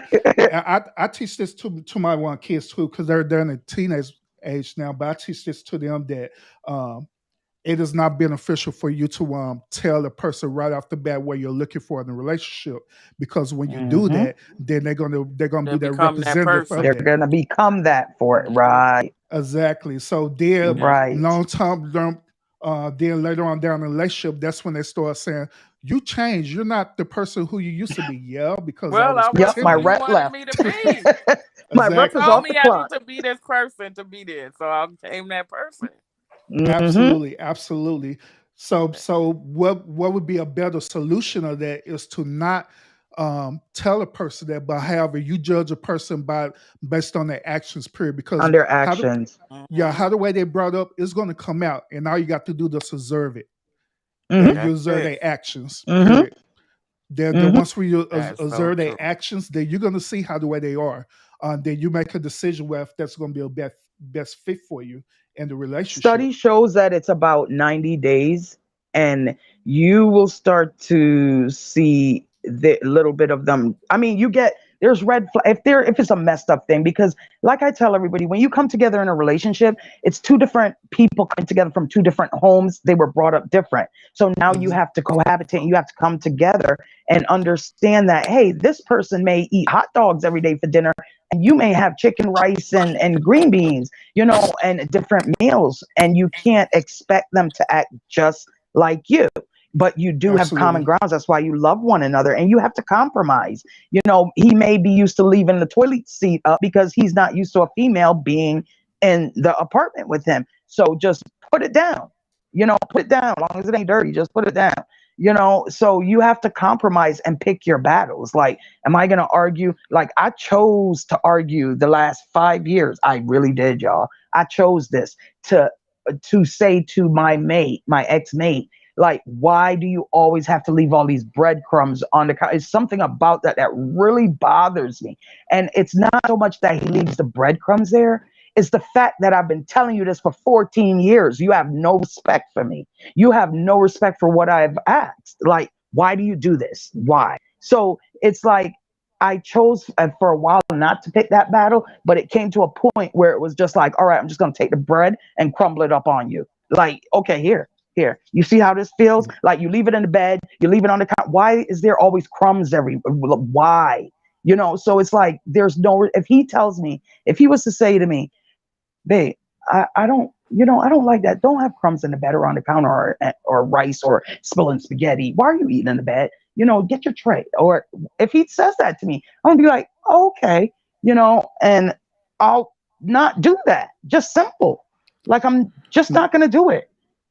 Yeah, and that point, that's where the unrealistic expectations come into play, where you already have a perceived thought process that this person is supposed to do these things because you do it, instead of accepting the person for who they are. Period. And this where vetting the person come into play as well too, really getting to know them, and wherever behaviors or habits that they have, you either have to choose to accept it or not. But you Right.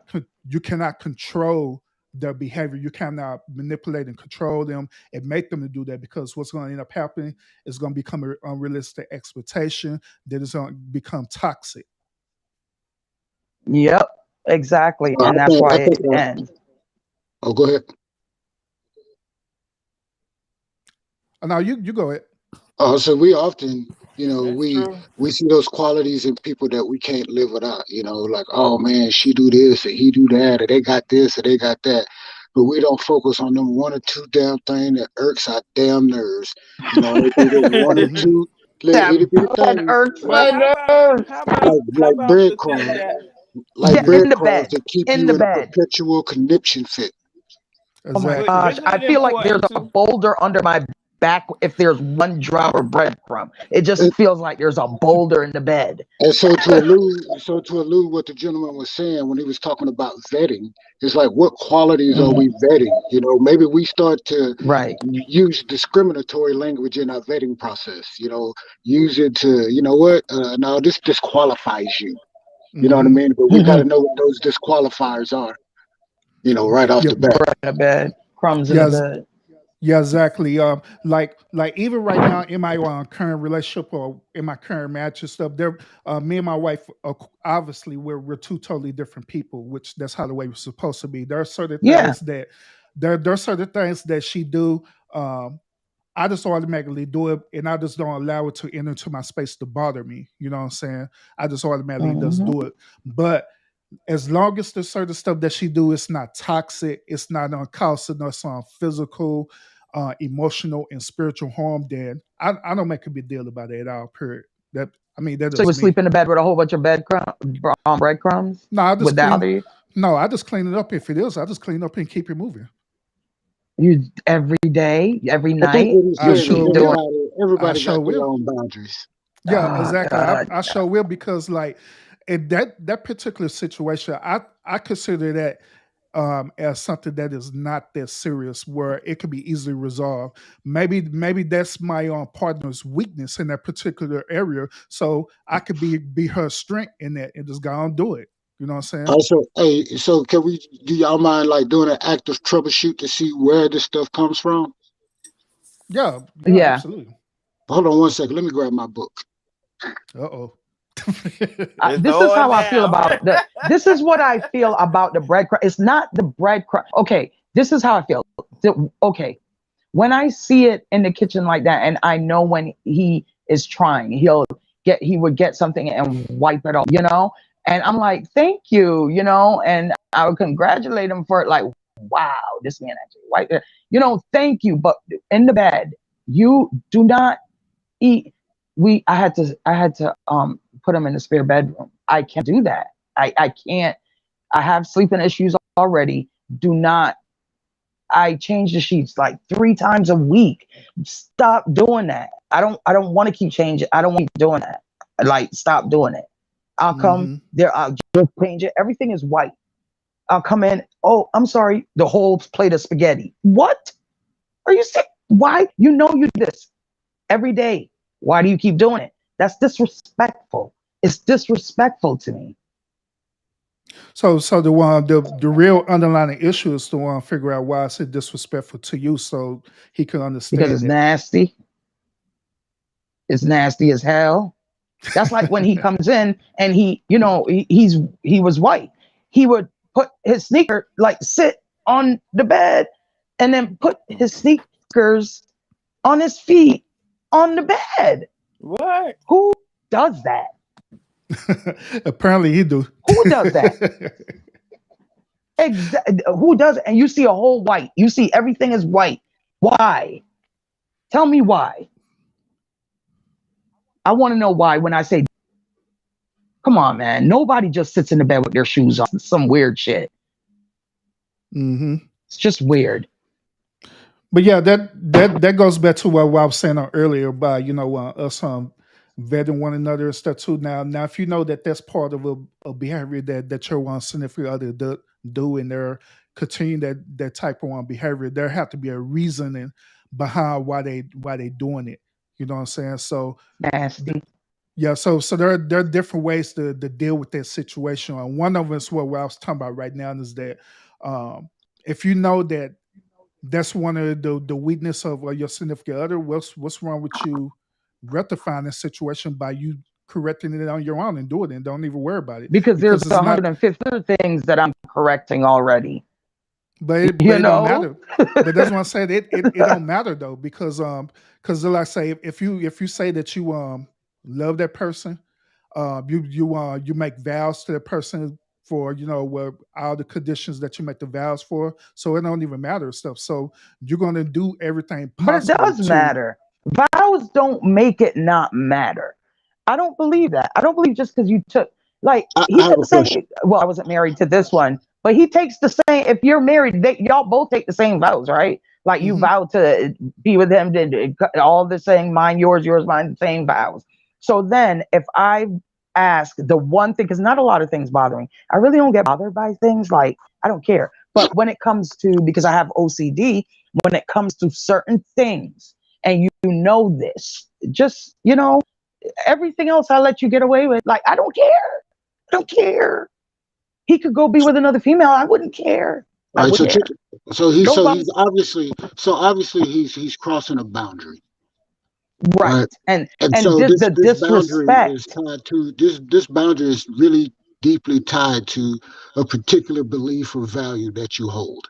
And so to me, it sounds like the breadcrumbs, you feel disrespected by it just because it's either one, you just feel, your boundary's been crossed, so you're violated. And so I think, it's really up to you to determine which way you feel violated. Oh no, I ended it. Oh no, I'm done. Oh no, okay. no. You said X. I ended that. That was 14 years of saying the same thing. Oh no. But just hypothetically speaking, right? Hypothetically speaking, you would see which of these core beliefs or values that this challenges, because that's what it is. It's cleanliness. Challenging one of your beliefs. Cleanliness. Right, and cleanliness to you is connected to something else, right? Discipline, definitely, or whatever. And so it's definitely connected to something else, and he knows that. So if he knows this, those breadcrumbs shows one, a lack of discipline, laziness, and just the opposite of all the character traits that you are looking for. Yep. Well, he didn't show that till after 3 years. It took 3 years before, he started showing those things, like slipping off, going back, So listen, everything else about him is fantastic. He's a good person. We're still friends. He's a good person. Okay. I get it. But just the one or two nasty. things drove you nuts.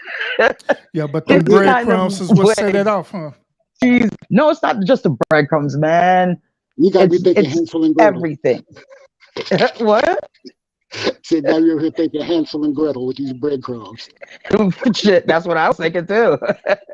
Let me lead you. Not just that, candy papers. He eats a lot of candy, Jolly Ranchers. So I find sticky Jolly Ranchers like on my. I just don't. Oh, I don't like food in the. Don't bring food in the bed. Don't do it. I don't like it. Don't do it. He has a tray, so if he wants to eat in bed, there is a nice, I bought a nice tray at Hobby Lobby. You can put your food and set it all up and everything. Nope. So that's disrespectful. And a tin one, a wood one, everything with his initials on it, his name on it, just so we know it's his. I had to explain that to my kids as gratitude. They didn't understand respect, so I had to explain it as gratitude. That you have all of this, but when you don't treat it well, that means you lack appreciation for it. So you don't get it anymore. Yeah, and I think that's what it is too. I think that sometimes when people have a certain amount, or you know, and is used to, I don't know, it's just fucked up. It's just weird. I just don't get it. I don't understand it. I asked a bunch, like I really really do investigate stuff when I'm asked, because I don't want to just my ex-husband told them that I'm not a nag. I don't find myself like I don't care a lot about, like, I like laughing and having fun. So hey, go ahead. But the one thing is, I don't like filth. I'm not talking about a mess. I don't like filth, and I'm never gonna change that. That's never gonna change. Well, you're obviously a very disciplined person, and you know a lot of people would say that cleanliness is one of the first indicators of a person's discipline. Mm-hmm. And discipline equals trust, and just Yep.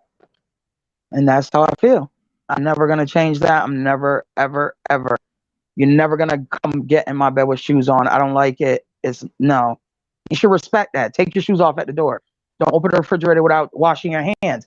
I mean, little things like that. That's why people transfer, all those sicknesses, illnesses. Wash your hands. Just simple things. My kids know these things. I don't understand why somebody in their late 50s don't know it. It's weird.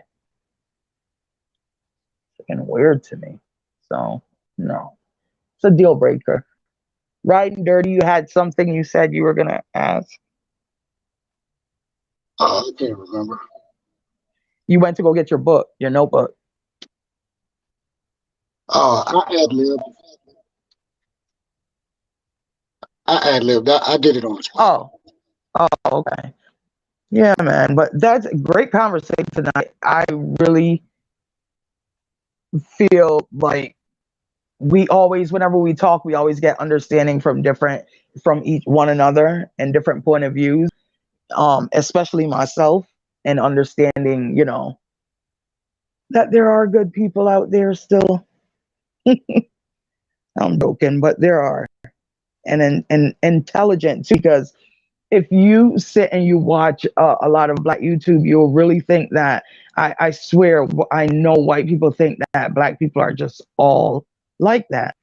I had a conversation yesterday with a client, and she said to me, can I be honest with you? And I was like, of course. You know that. She goes, I don't find Black men attractive. I was like, okay. She was like, when they chew those big lips. I said, you can be honest with me, but damn, okay. And I was like, all right. She was like, yeah, those big lips they have, and the way they come up to you and they have that smell. I'm like, that's funny, because we think you guys smell like wet dogs. She was like, I'm like, yeah. So she was like, yeah, I just really just can't find them attractive because they're just so. I said, go ahead. What is it? She said, ghetto. I'm like, those are the people you surround yourself with. I said, the majority of Black people are not like that, but you obviously surround. This is somebody we're cool too. So I said to her, you choose to surround yourself with those type of people. So what do you think about yourself? You're like, how do you think people view you, So she thought about that, and she thought really hard. And I said, so you can't lump all Black people into the same category. And you can't just say, oh, their lips are big. We could say your lips are too thin. You can't, that's a person's characteristics. Just because she goes, well, I just prefer, like, I would date if they're mixed because I just want their nose to be straighter. I said, well, you're really not doing them any favor. Why don't you just stay with, Caucasian? And she was like, yeah, that's what I do. I was like, yeah, I think that would be best, and that is best for her, because the look on her face when she was describing it told me she's disgusted, So there's so many people on this planet, and the people you hang around, because she's much younger, are like that. Though that's your crowd. So the way white people look at you or other people look at you, it's just like you're looking at them. You're included. So that's what I told her straight up. She didn't get her feelings hurt or nothing. She was like, oh, yeah. Probably still thinking about it.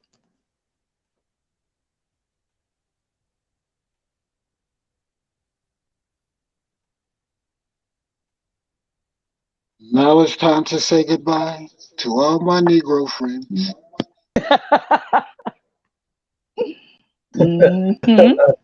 All right, y'all. Check this out. I'm gonna give y'all last little piece. So, Miss Curly, you go ahead and go first. Good night, everybody. Great time. And to be continued. I don't know where John went, but we canceled his session. He still got to pay the $300, even though he ain't stayed an hour. No doubt. John on the road right now, driving, delivering more food. Yeah. All right, Miss Curly. Good night. 1,800 more miles. Good night.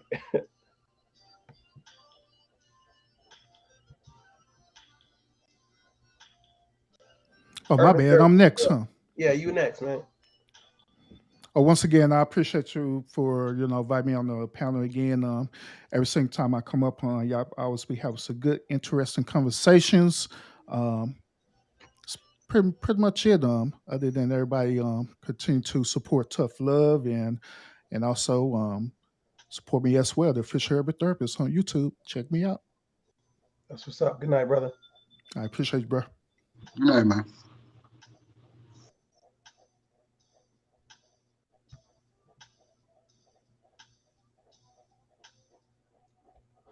Ron Dirty, you up, man?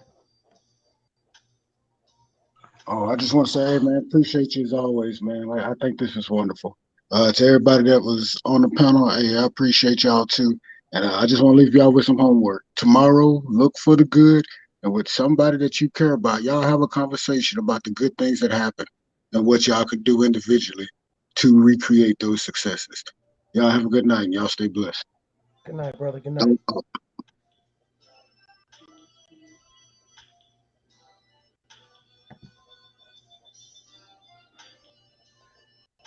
All right, ladies and gentlemen. Hold on, let me stop this music real quick.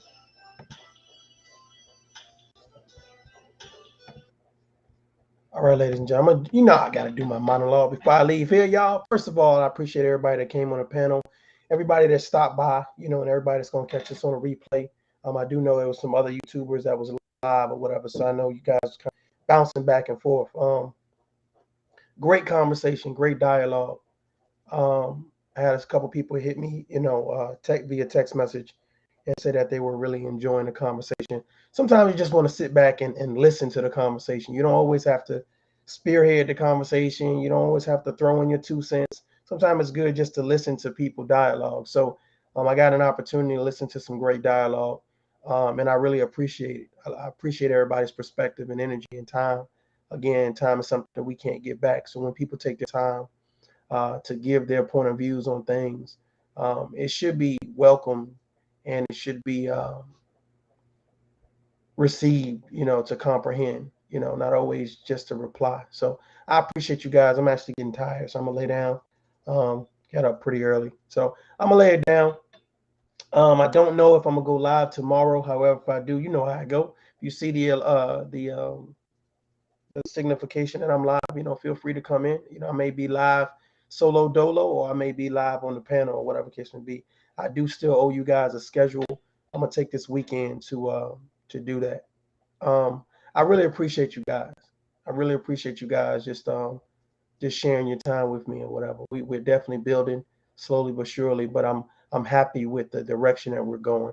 For the young man that came on the panel earlier and said that he's been watching me for about a year, what I'm saying, I'm glad that you stuck it out. What I'm saying, we've been through a lot of great moments, and I think that we are all developing this way we know how. And glad I have so many professional people that come to this platform and give the energy that they give. And when I say professional, I just mean adults. You know what I mean? I just mean adults. I appreciate you guys, man. Until next time, y'all adult up. Peace.